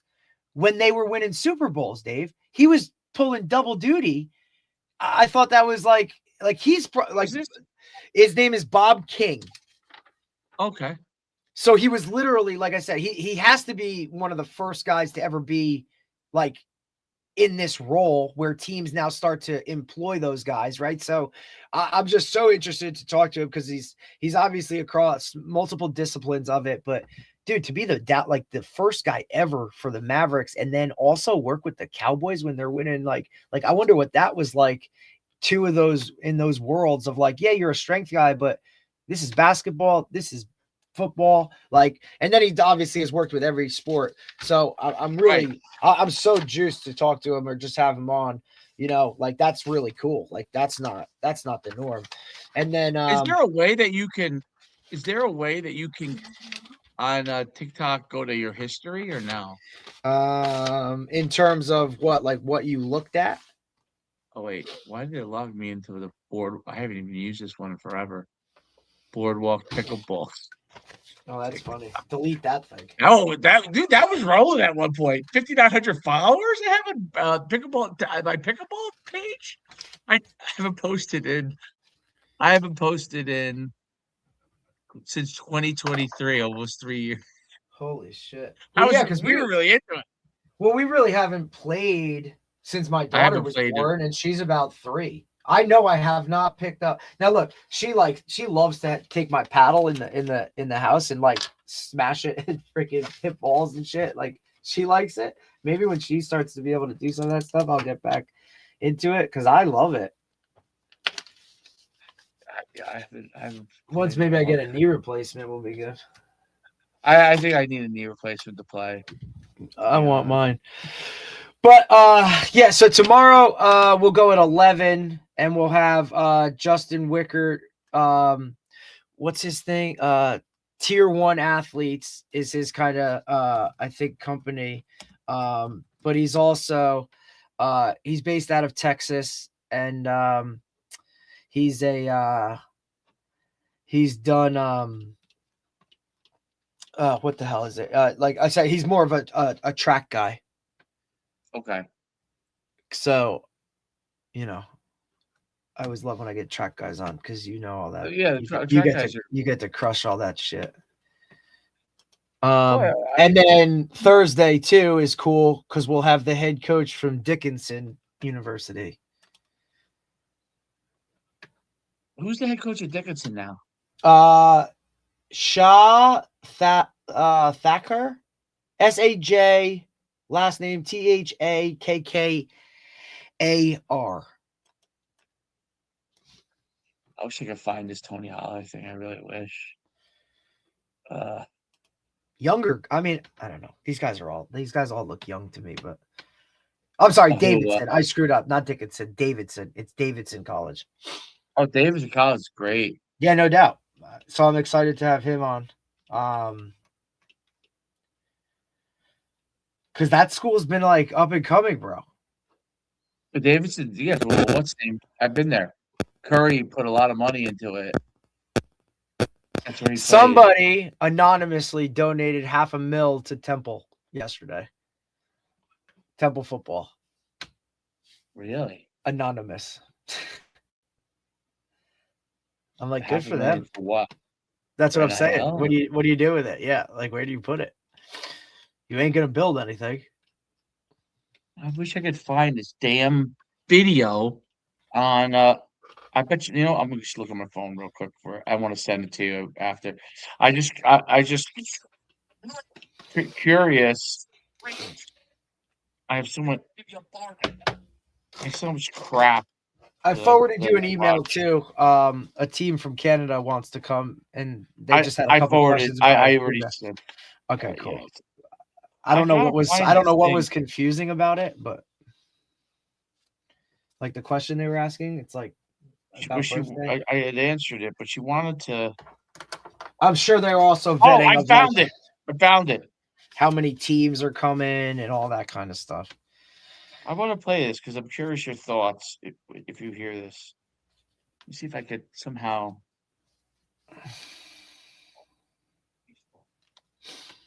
Let me see if I can put. I'll put it in the chat. Hey,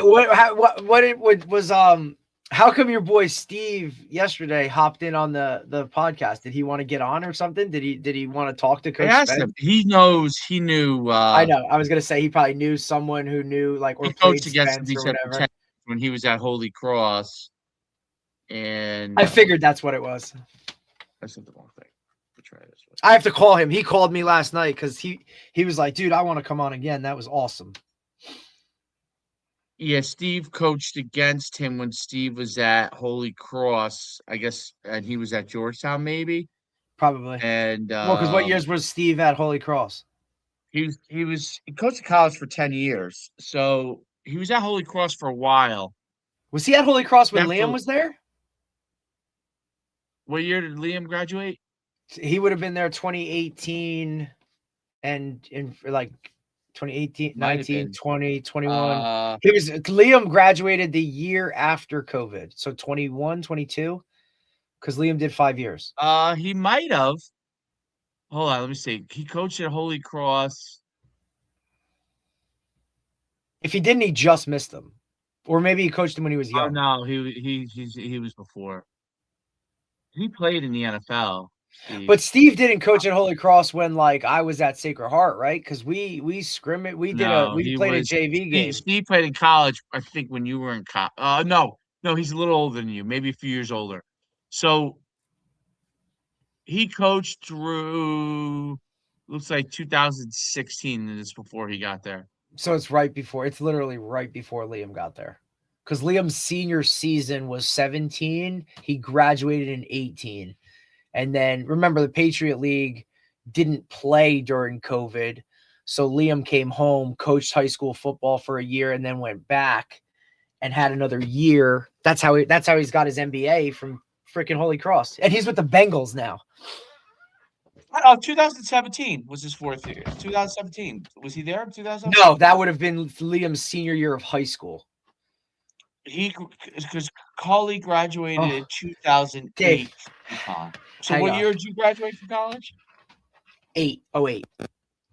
Oh, so he's same age, so he's similar age? No, that can't be. I guess he is the same age as you. Yeah, we're probably the same. Yeah, we're definitely probably the same age. Wait a minute. Dave, I'm gonna be 40s.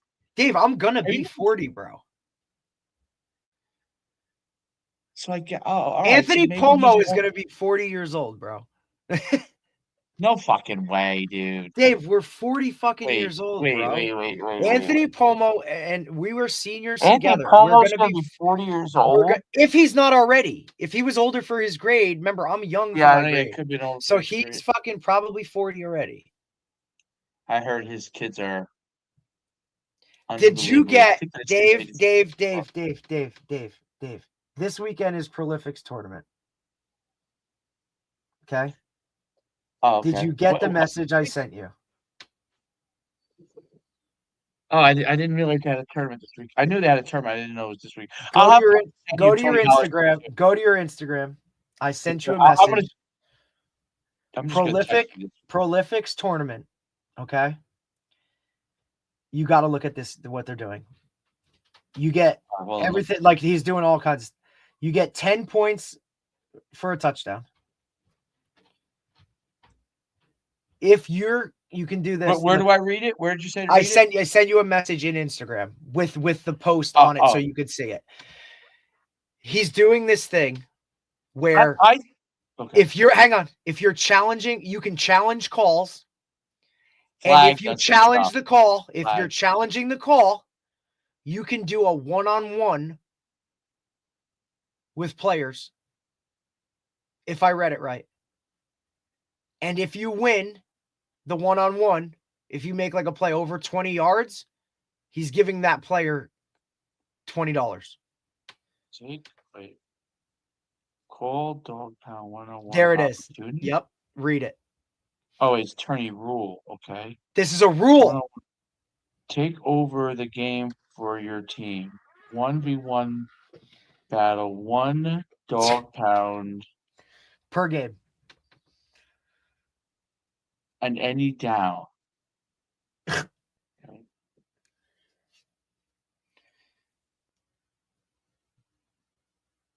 Defensive stop on 3rd down. 5 defensive stops are 5 points. Touchdowns are 10.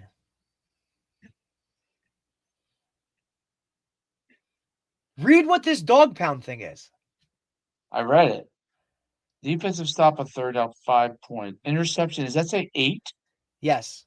Points? I told you he's doing touchdowns or 10. His whole scoring system is whatever.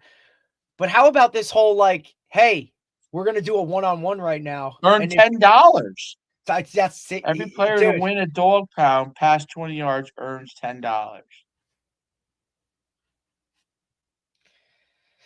What type of circus kids will like it. I'm just telling you. I'm not saying they won't, but what are we doing? People like it. Yeah. Well, I just think you're making the world a lot more complicated for yourself. I believe he doesn't but you don't know that. He doesn't get that. He also has all grass fields, and it's supposed to rain all week. Where's it at? Oh, where the hell? Oh, I forget where Larry told me he was doing it. Oh, Larry's going? He just wants to win everything. He just wants to win everyone. He wants to beat him in everything.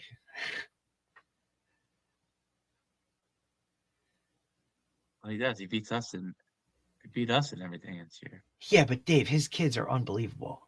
Like the kids he has, the talent he has are like, we're talking like they have really good. Like they're talented. My 10U, I lost quite a few kids from last year. Yeah. You guys are all playing fucking for someone else. Kids. Yeah. But I'm just saying, it doesn't matter. I just thought this 11 is pretty good because between even the kids I take, they're the good kids. I play them up to 11. Dave, your 11s played our 13s and won a game. I know they played that. Yeah, they played with the 13s. Yeah, and that's why we lost the coach. Oh, you guys got this?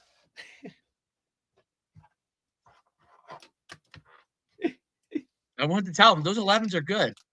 Haven't had the conversation. And I had to say to with Troy, Lauren. when the kid Troy didn't realize the kid was talking smack to him. He rolled up on him and he's like, he said something to him. I said, Troy, you better protect yourself. He didn't even register with him. He just ran his route. Just doesn't know. Didn't even register. I just my thought assistants were all laughing. They were all laughing so hard. I sent that to you last night. It was late when I saw it. I'm like, look at this, dude. Like, this is everything that's wrong with, and I said, this is why the 7-on-7 culture gets the bad rap, is because this is the type of shit that's being promoted.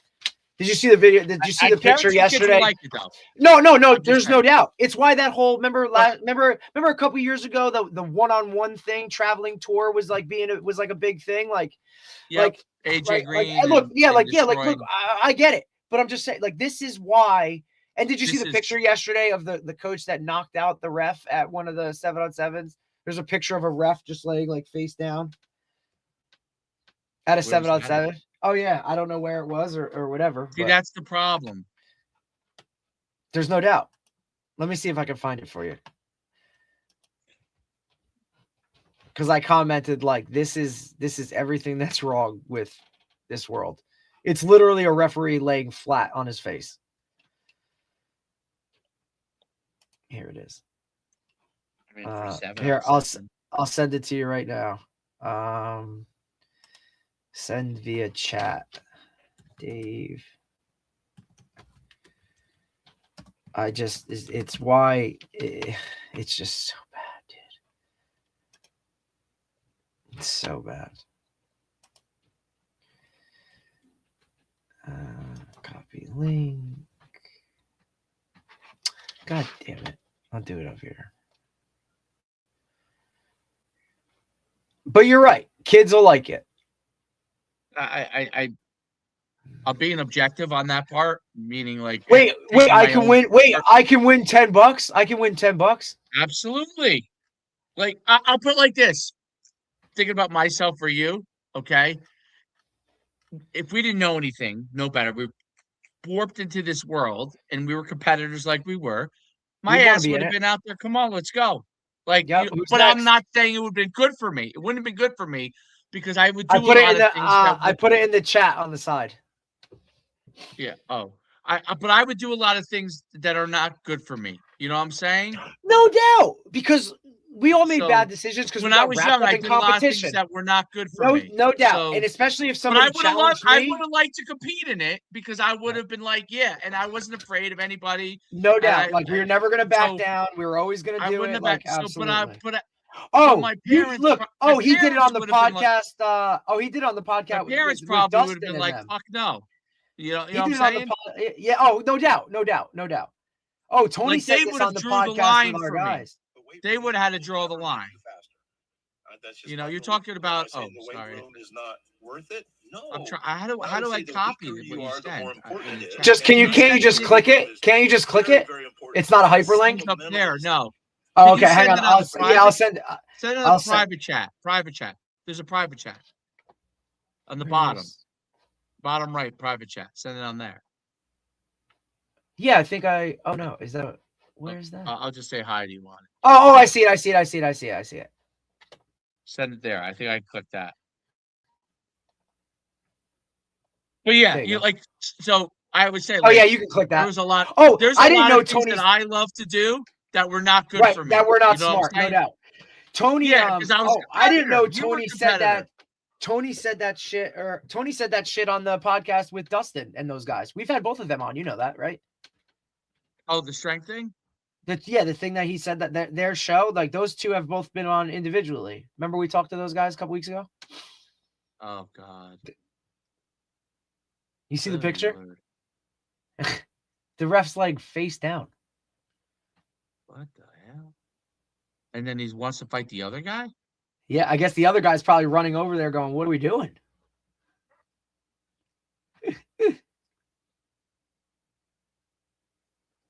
That's crazy. Wherever John Daskell Stadium is. You're right. Let me see where that is. I'm just curious. Tony's thing is actually controversial because Of course. that's almost going back to how it used to be. Like saying like lifting doesn't really impact. I don't think that's the case. Oh wow. Okay. That was in North Carolina. Go figure.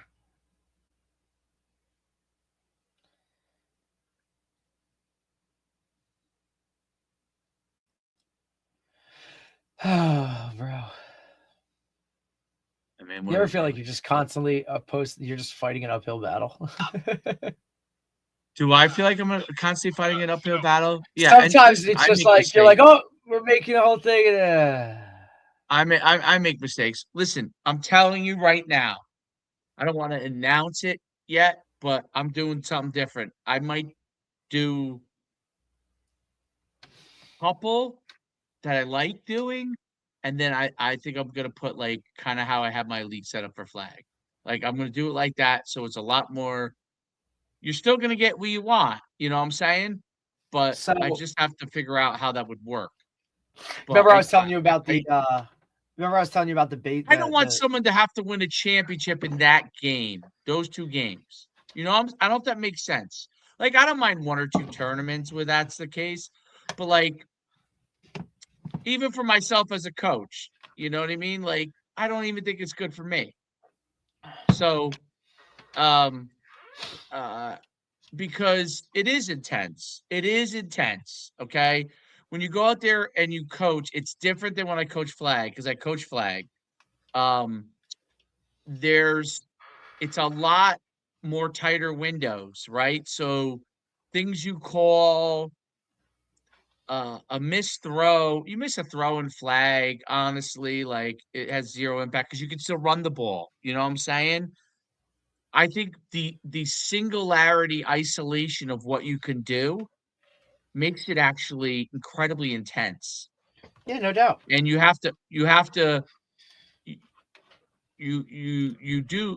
have to like I've had to learn to do it. Check yourself a little bit because it's to me it's the singularity of what the actual thing is. Meaning, you know, you can only move the ball one way, right?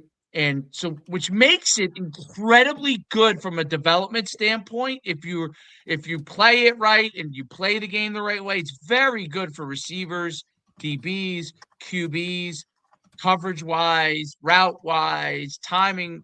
If you do things the right way, that is, it really can be very beneficial.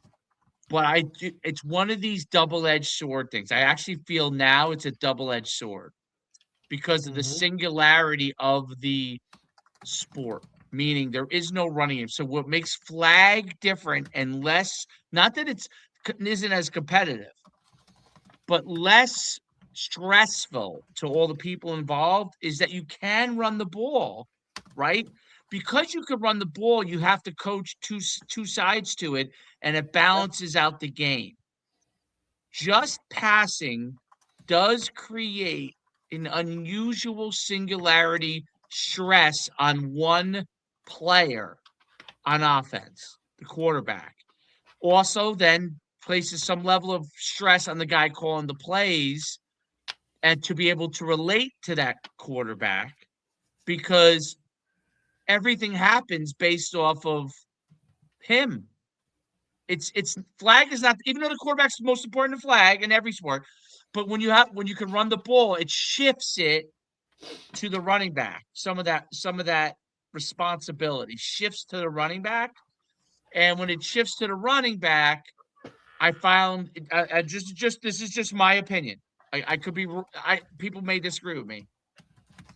I found in flag, and you know, I don't feel like flag is like you've heard me before. I don't think flag is the same sport as tackle.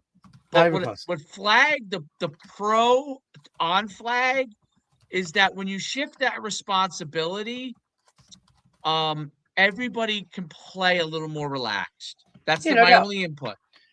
So, and when you play more relaxed, Coach just talked about it, right? Like when you play more relaxed, like it's better. Because if you're like, oh my God, my guy is struggling passing. There's nowhere to go in 7-7 if you're struggling. There's nowhere to go. You're screwed. You're screwed. You can't hand the ball off. There's no one to hand it off to and be like, There's okay, no maybe my running back can make a there's play. no safety. There's no safety. You can't run a quick screen play off of the run if they know you're going to pass, but you can in flag because you can run. You can run the RPO. You can run things that take pressures off the quarterback per se. So that is and by the way, you know how I am. I was never even a big flag person. I didn't really like flag that much, but I do see where there's a value in that. It could be an overall enjoyable experience for a lot of people. Well, and you especially coach guys girls that flag, so you might agree. I don't know if you agree or not. Yeah, I think that. Well, I mean, but I also think on the other side of it, there's going to be people that now want to walk away because they want that intensity. They want that high level like pressure situation. That's why they're doing it, right? In order to get that feel for a game. You probably need both. What I'm saying, like 100%, you need a little bit of everything, right? I don't think you want it to be like where a kid's stressing out and losing their mind over it, but I also think every week, you know, you know what I mean? Like a consistent like hammer of like high stress is not good for anybody. Right. But at the same time, I think that's where regular football, even though the quarterback's obviously the main guy, obviously your run game, you don't even have to throw a pass if you got a great run game. You know what I mean? Never. So he could be a manager and do a great job of doing that. Right. So, but yeah, I think you do need it all, which is one of the beauties of football, by the way, that's unique. It's the only sport that you could actually play the sport, but in a different environment and develop your skills in different ways.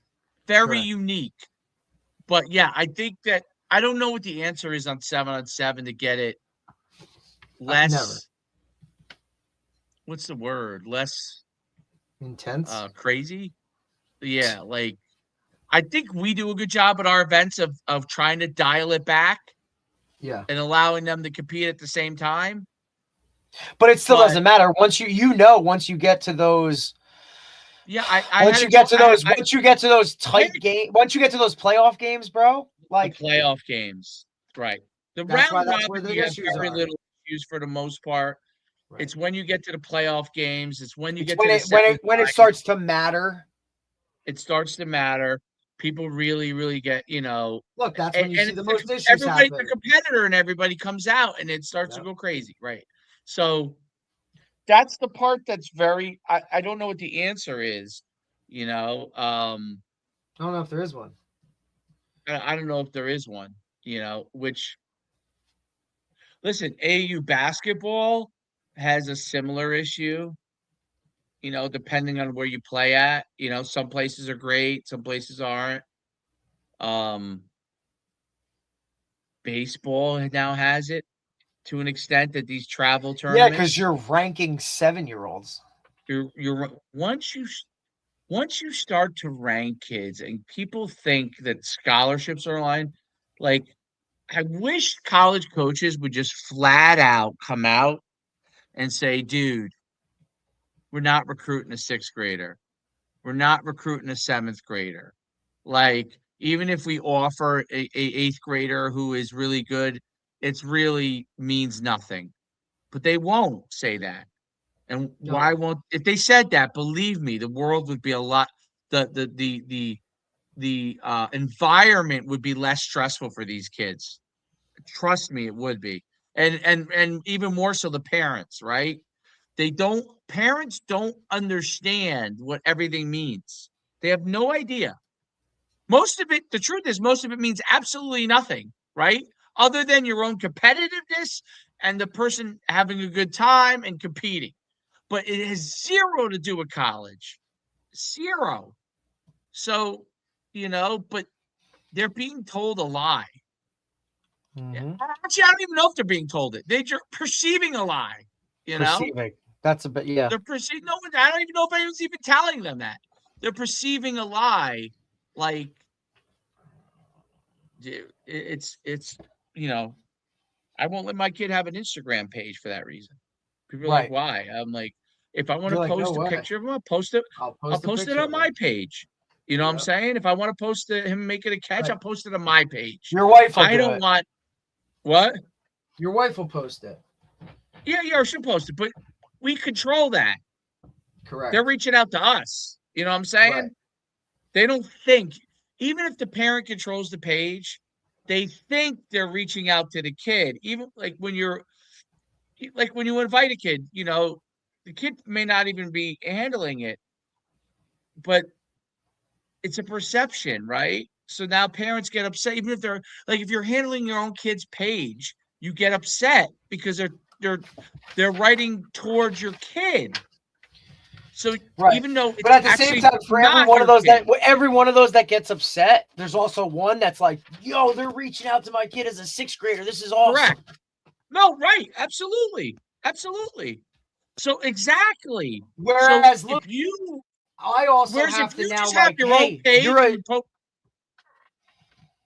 was going to say, when you have your own page and you post something on your kid, they know that it's the adult page. So if they reach out to you, Derek, and they say something, they know the adult sees that. The adult is handling that page. And there's a different approach when, you know what I'm saying? Not that people don't say shit, but like there's a different approach, right?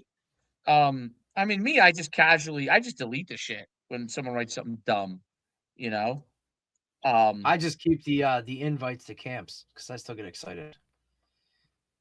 The invite to camp thing is the biggest bullshit in all of college sports. Like I got a kid yesterday, right? Like I got a kid who's going to be a senior, right? He comes in and he got he filled out the questionnaire, right, for the school, Division II school, where we've sent guys before, right? But gets back the generic, hey, would love to see you at a junior day. Here's the dates with the poster. And the kid's like, oh, coach, yeah. I'm like, brother, everybody that filled out this questionnaire got this poster. Like, you are no different. I said I could do it right now and fill it out. And I'd get the same message. But it came from the head coach. I said it came from someone who it's not him, right? Maybe it is because it's Division II and I know the school, so it might be. But it might be from him, but I said, like, he doesn't know. Bro, he don't know if you're good, bad, or anything. He just wants you up there. And now if you answer this and now you fill out the yes, I'm going to go, now he'll go and look, right? Like there's levels to this where guys are just trying to check you off the list, not put you on the list. You know what I'm saying? Like we talk about with the mega camps and all that kind of stuff. Like, give me a reason to not. He's like, well, should I go? I said, absolutely. You don't have anything else. Right? Like I said, he's like, well, I'm like, buddy, you don't have anything. Like this is the first coach to even talk to you. I said, plus this gives you an idea of, oh, this is a junior day. This is what a visit is. Like you get the lay of the land and now, but I don't know if I would even go to that school. I said, you don't know what school you really want to go to until you go and visit some of them. You know what I'm saying? Like this school is going to be very different than the one other school that reached out to you. And don't go off of, well, I talked to this kid. He went to the visit at this school and he said he hated it. It was in the middle of nowhere, Pennsylvania. I said, the middle of nowhere, Pennsylvania. Yes. I said, but you might like that. You don't know until you get your boots on the ground. You can take into account what somebody else said, but that's not the end all be all, bro. Just because they didn't like it doesn't mean you're not going to like it. So you got to go. I really wish college coaches would just get together and just say, hey, man, let's make all of our lives easier. Like, this is what it means if we do this. This is what it means. And like, listen, I think, you know what? Why not have the college coaches reach out directly to whoever they want? Stop limiting them, because then it just becomes a bunch of misinformation. Okay, if a coach and you know what, let them fucking give a written offer that has to be on letterhead from the college program and let them hold them accountable to it. So if you give a guy an offer, you can't rescind it. You know what I mean? You offer this person, you can't rescind it unless they reject you. Let's see how many offers go out then. I bet you not many. Hell no. I bet you not many. Because they're not going to give it to any guy that they don't want there. No doubt. Okay? They're not going to give a verbal one to an 8th grader who is 5'10" in 8th grade and still 5'10" at 18. I mean, who all of a sudden is like, wait a minute, I had a Division I offer and shunned off like when they're really a D2 or D3 kid, shunned off everybody else, and Listen, it turns out they didn't grow again.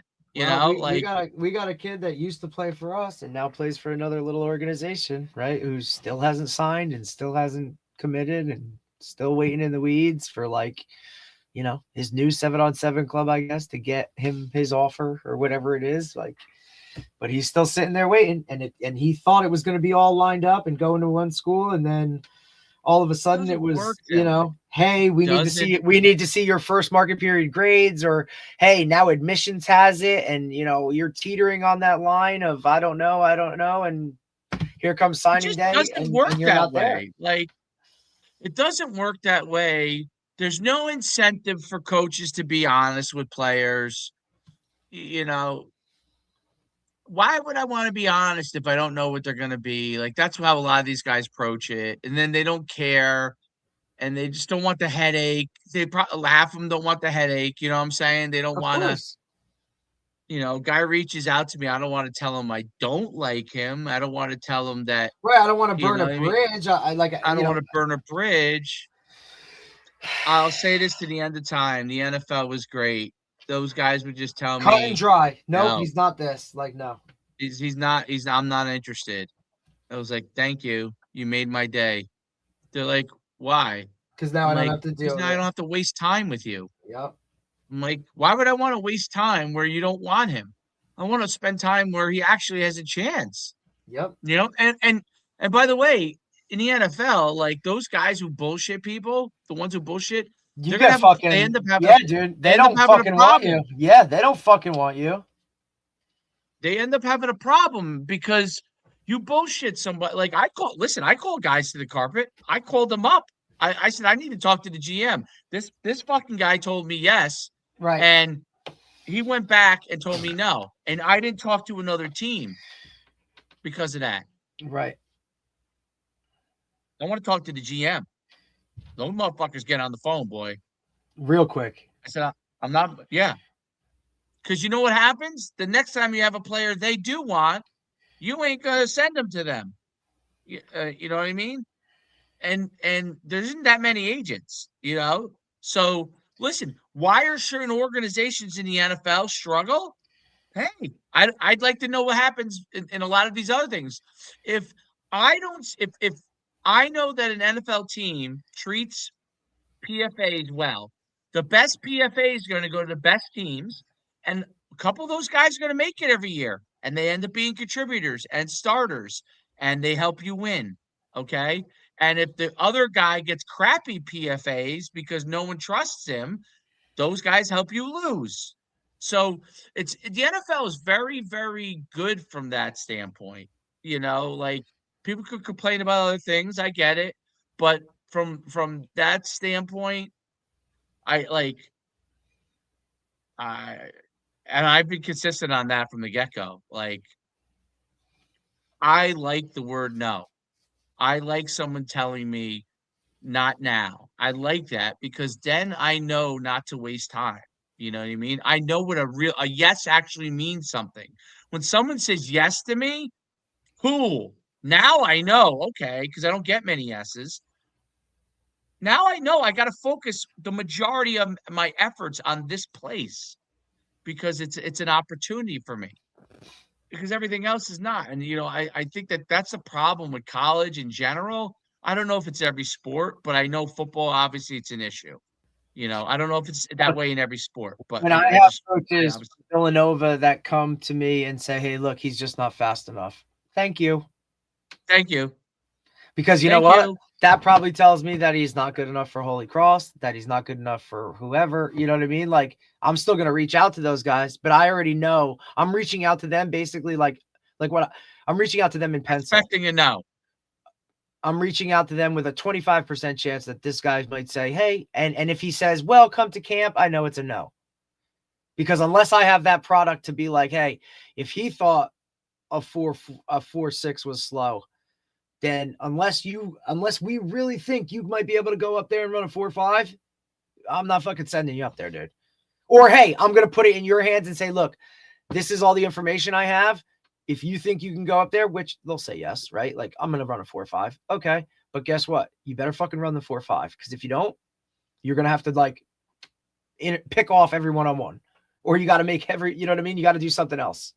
And even at that, Tony's thing it is still might not be very valuable. Recording and in training, like if you're with a trainer and you can prove it. he's not recording every couple of weeks to get a Right. flying 10, to get a flying Then it's 20, to that's get an a idea of fucking where you problem. are. I'm not saying you got to run a 40, you know what I'm saying? Because, you know, you may not want to go burning out that level. Southeast. Oh, Dave, Southeast Missouri State. Is that the one we said? That was the Twitter one. Yeah. Okay. Yeah. Because now they're calling it a modified Oklahoma drill. Oh my God. There's 2,000 comments. I'm telling you, he's going to get called. That guy's going to get called into the office.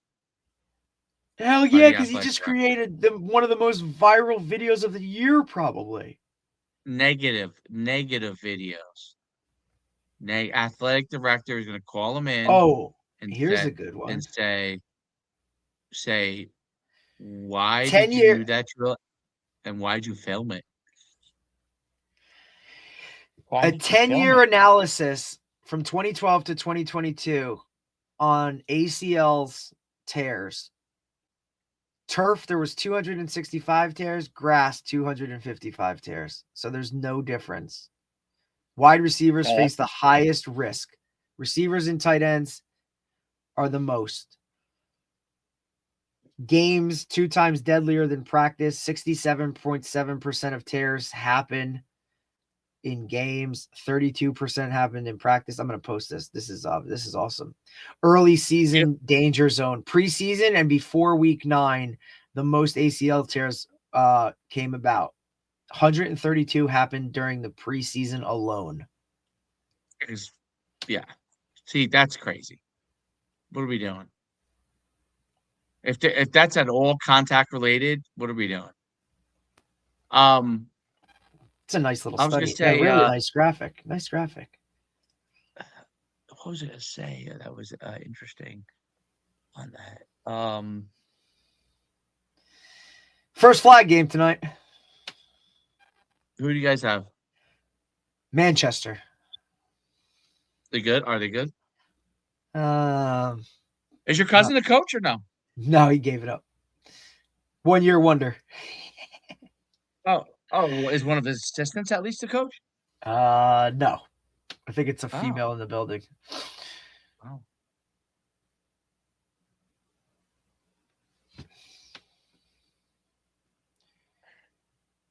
That's interesting. So, at least the weather's nice. But yeah. Hey, man. I don't know if I sent you the Tony thing. I'm curious your thoughts on that when you look at that. Yeah, I'm gonna bring it up to my guys too because I always like to get their feedback. Like now, you know me. I'm obviously as big as they come speed advocate, right? But you can't tell me that lifting does not support speed in some way, shape, or form. Like you can't be so cut and dry with it. You know what I mean? Are you? There's been 0 studies, okay, about this. Right. The ones on what he said, the study that did come out, I would call it an anecdotal study, but years ago there was a study that came out that hex bar deadlift correlated to your what you hex bar deadlifted correlated to your 40-yard dash time. So now, do slow, heavy squats make you faster? I would agree that probably doesn't. But if you were lifting with a speed component, or if you're doing a lift that mimics certain things, I mean, the gluteus maximus is the biggest muscle, and that's where you generate, force. Force comes from the lower limbs, okay, because of the tendons. But you're still generating force from your muscles. You're not generating force from your muscles. Okay? So they are firing. He would have to really do a study I mean, that's a blanket statement. That's like, I'm sure he did it because he's trying to shock you. He wants clicks. Oh, there's no doubt. Oh my God, now it's everywhere. The SEMO? The Prolific tournament is at Franklin High School. Oh my God. Oh, no, that's a nice facility, Franklin. Yeah, but it's all...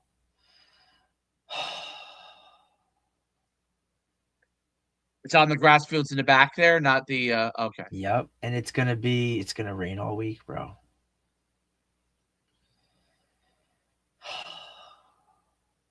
It's going to be You have to crazy. say, the Capelli was a nice place to run it. It worked out really well. And that guy was happy with us. He was? When he was the guy that was talking to us, he came over. You were in the middle of a game or whatever, and he was just like, "Are you Dave?" And I'm like, "No," because I get that 4,000 times a day.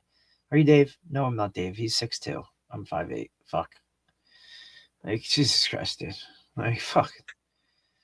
Like, I wish I was fucking 6'2". I'll take 6 foot. But like, no, I'm not Dave. But you guys need anything? You good? You know, whatever. I'm like, no, dude, it was great. Like, you know what I mean? Like, I really appreciate your people going around and emptying the garbage cans on the regular, because like there wasn't that much to clean. It was the best tournament we've ever had, ever, hands down, where there wasn't shit everywhere. I'm serious. And their guys didn't like pick shit up like they did at DE Turf a couple years ago. Like they literally just cleaned up garbage cans. And I think there was 2 reasons. The field I was on, I pushed the field so that there was more room on the near side. I put it to the far yellow so that nobody came on the other side. No, like only teams, like actual players for pretty much their game, went to the other side. Some teams adopted that little corner because they were on field 6 and then came to field 5 and they just walked across where the dirt was, right, which I thought was great too. That was also a little spot where guys could like, okay, guys, let's line it up. Let's do a little of this or whatever, warm up, whatever. That was really good too. That was so actually those 2, like having that spot was excellent because there was that little separation. Now, look, I don't know what Dave dealt with on the other field because I wasn't even over there at all. But at least there, and they opened up the concessions by us. They were smart. Oh, they did. Oh, they did. They had a limited selection. You know what I mean? Yeah, but they were smart. Fuck yeah, that was smart. Because I was telling people, hey, there's bathrooms here, but there's concessions inside if you go across, and there's more bathrooms in there or whatever. So I know people were kind of going back and forth. You know, only one of our parents. I saw like, people walking back. Only one of our guys was like, well, there's no parking by field 6. I'm like, bro,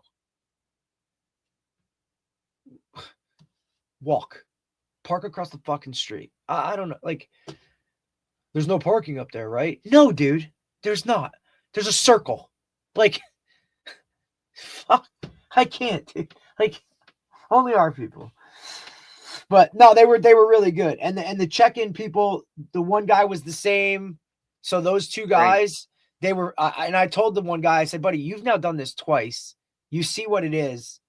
He's like, dude, I'll do every one of these. And he's like, and the other guy that was with him, the kid played high school sports and like got it. And like, I either whatever, he knew sports. So he was like, oh bro, like this is awesome. Like, this is actually like I have, like, this is like fun. He's like signing up for something like this. And you could just chill. And that's what I said. And like, you know, cause I say to him like, hey, there's going to be like a rush, but then there's going to be a lull, and there's going to be a rush, and then there's going to be a lull. And as long as you just literally take care of business, you're not going to get any shit. And then once you do it a couple times, you'll start to figure out like, all right, this guy's trying to bullshit. This guy's whatever. Like, just hold steady fast this line and take care of it. And there'll be no issues whatsoever. And there wasn't. Like, that was probably the least tournament too, where people were like, well, what the fuck? This guy's 12 and he's playing 10 and da, da, da, da. Like, dude, shut up. Go over there. Like, leave me alone. Absolutely. And you know what else is nice about it? Just flowed well. It's right off of the Parkway. That's what I'm saying. It's very easy. You can see it from the Parkway. And that's what I said to people. I'm like, even the people that won it, right, for DA 7v7, because they were like 2 hours away. Like, they were like, hey, like, this was an easy 2 hours for us to whatever. Yeah, you highway the whole way. You get there and you're like, wow, this is great. And to get back, like, hey, if you go this way, you can go grab a quick bite at a Wawa, or like there's some fast food joints right here. Now you can get right back on the parkway and get out, like, and be gone. Like, you know what I mean? And people were like, oh, because we have some referees that try to speed things up for absolutely no reason, because it is what it is. And the guy's like, my kids are getting food. Like, we didn't have a game for an hour. They left to go get food. And now you're going to like penalize me for that? Like, it's like, so I got on the phone and it was like, bro, what are you doing?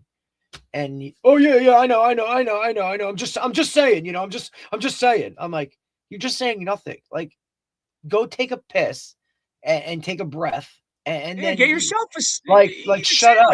Yeah, like agreed. I like the guys that we had. Preston holds his own and gets emotional, but the older guys on that field that you had for a couple games when you did the 11s and the 13s, I like those guys. Those guys are good. Even the guy on the side, not the old guy that yells with the raspy voice, but the other one, he's done a bunch of these now, and he's like, dude, these are the best. Like, I'll do these every single time. Because our other boys in the dog. I told the old guy, because I told you he was what he said. Yeah, he said so to Troy, right? Yeah. I told he was very appreciative. Because he knew because when it happened, he came up to me and was like, "That's his kid, right?" And I was like, "Yeah." I was like, "Yeah." Like, this isn't just happening randomly. And he's like, "Okay." I didn't, and he's like, "I don't want to overstep." You know what I mean? Like, I don't want to overstep. No. But I was like, no, dude. Like, that is his kid. You know what I'm saying? I recognize, like, even when I'm, in my crazy zone, I recognize when someone does something that's really nice. Like, I always feel that the people that do those things it's great. You should do that. Like, because it gives kids an understanding that it balances everything.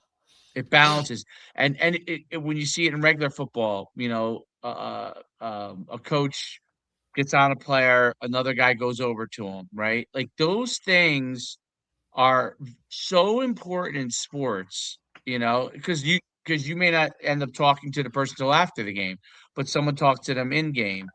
I think those things are important. Like, I recognize those things. I recognize that I can get crazy, but it's really good. And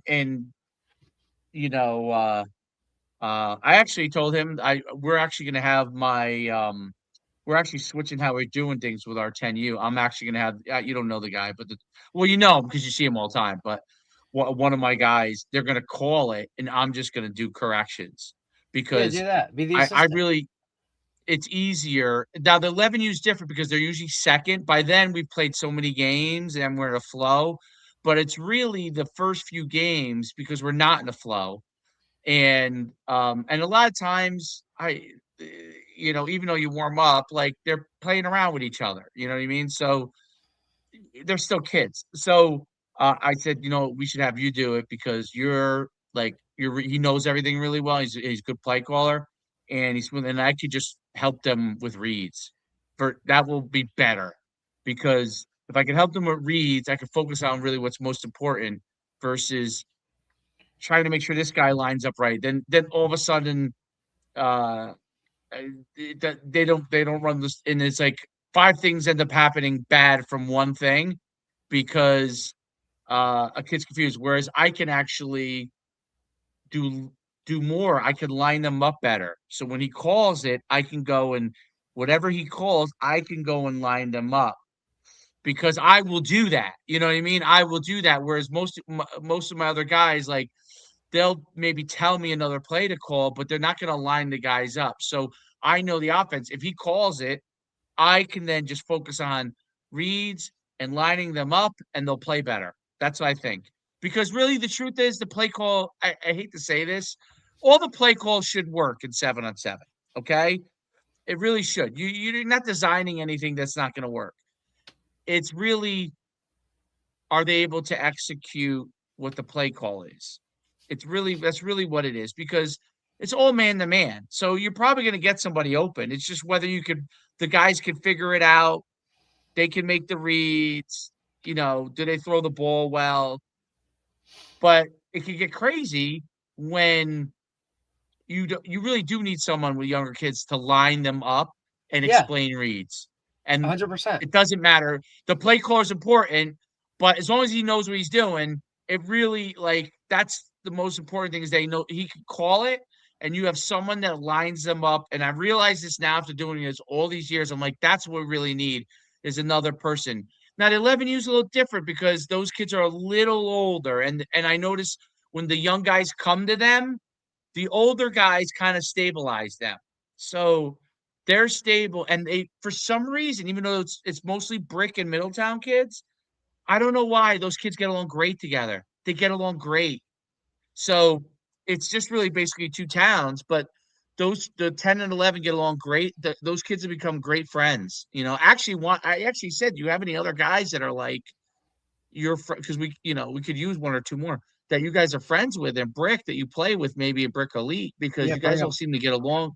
They get along with the Middletown kids really well. So yeah, well, they mix up. I've always said to you that Middletown and Brick are very similar in that, like, the type of kid, the type of persons, people, parents. You know what I mean? Like, yes, they don't get along with the fucking Homedale people. Like, no offense to anybody that's at Homedale or whatever. It's just the Rumson people. Like, those people are very different. You know what I mean? Like, look, it's like, you know, think about it. What town didn't Saddlebrook get along with?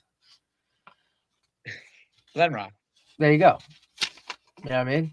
Like, Butler didn't get along with, I don't know, because we're just like the fucking idiots who punch everybody in the face. So we didn't get along with anybody really. But like Butler and Pequannock, not the same shit. You know what I mean? You're dealing with different types of people. You're different. Sure, shit, not dealing with Franklin Lakes. You know what I'm saying? Like, right. No, it's very. Think about when you were at Indian Hills, like Oakland and Ramapo. Does not get along with right. A lot of people. And then I'll get along with Wyckoff. So yeah. No, it's very true. And yes, unfortunately, it affected who I would get to come to Indian Hills, which really was frustrating. And I'm sure what's his name deals with it now, and is probably frustrated in a similar fashion. Yeah, Morangi. I'm sure Morangi does it. Does definitely deal. But he's kind of calm now. He's calm. Oh, he's a totally different human. Yeah. He's not stressed. So it probably doesn't. No, because he's got his life job now. You know what I'm saying? Like, it's not overtly bothering him. It's not going to bother him. And remember the expectation. And I mean, I don't want to say standard because obviously, he wants to raise it and do great and do all those other things, but they're always not going to be Ramapo. No, when I was there, the pressure on me was my pressure. You did it, myself. Like you did it to yourself. Yeah. 100%. I was driven to get them better. There was really not a huge amount of self-imposed pressure. You know what I mean? School-related pressure, or it was really self-imposed. Like we could be better. Right. So that's just kind of how my personality is. Like, you could put me in Tiddlywinks and I would put some sort of self-imposed pressure on myself. Like that's who we are. I've over the years I've tried to figure out how to dial that part back, and I succeed for a little bit, and then I don't know. I've always had to figure out like what can I deal with myself, because my self-imposed pressure is what it is. That's my personality, and it's like my mind for some reason just doesn't go there. Like there are people whose mind. And I admire them on this, but it's not my mind. There are people whose mind could go, even guys who are like good coaches, like when they're off. Like they could be off. It's hard for me to be off. I just want to the most off I am is after a tournament because I'm so tired. Like the next day I'm very tired. So I'm completely shut off mentally. But most of the other times I can't shut off. So it's just your own personality. You got to deal with it. Like everybody has their own things, and it's very hard for me. It's very hard for me to shut up. I'm always thinking about like, even my own like working out. Oh, like what am I benching now? Like it doesn't even matter what I bench, Derek. but No, I'm but that's calculating who in we my are. head. That's who we are. All right, buddy. All right, I'm man. gonna, Have a great day. I will talk to you. I'll talk to you later. We're off this weekend. Text right? me We your have thoughts on nothing? what Tony wrote. Tony said. I'm curious. Text me what you Tony's- thought when you watch it. I'm curious. Tony's shot. He's shot. Dude, well, I mean, I want to know what Dustin and damn it, I'm forgetting the other guy's name. who is he on Like, with? Who It was was that the two with? guys that we had on. Like we've had both of them on. Dustin was the AD, right? Remember these guys worked together. Oh, it was those guys. Yeah. From the Speak podcast down in South Carolina. I'll get it right now. Where is it? Yeah, I'm curious It's their not thoughts. Dustin Adkins. That was not And they him. were pretty big into lifting, those guys, Yeah, program was important. as I remember. Yes, Even though they were program was speed big. guys, they were Jamie, big into was it Dustin Martin and Jamie Bolton, I believe. Yeah, they had great weight room programs. Yeah. I am curious their thoughts. I'm gonna definitely. I'm definitely gonna get that. And I'm also I told you I'm gonna get Dylan Martinez, I think. I'm gonna get him to Monthly? come back. Yeah, and be like a monthly, just because I kind of like how he geeks out on it. You know what I'm saying? It I has love all this, has all the fucking like this study. I love it. It's like citing your Actually, we could ask him that. He could probably tell us if he likes citing thinks his it's- sources. Oh, because he's probably read some study that somebody did, like whatever. yeah. It's nice. It's always nice to have like those perspectives. But all right, man. I'll talk to you later. All right, man. I'll tell you Thanks, later. buddy. All right. See ya. Yep.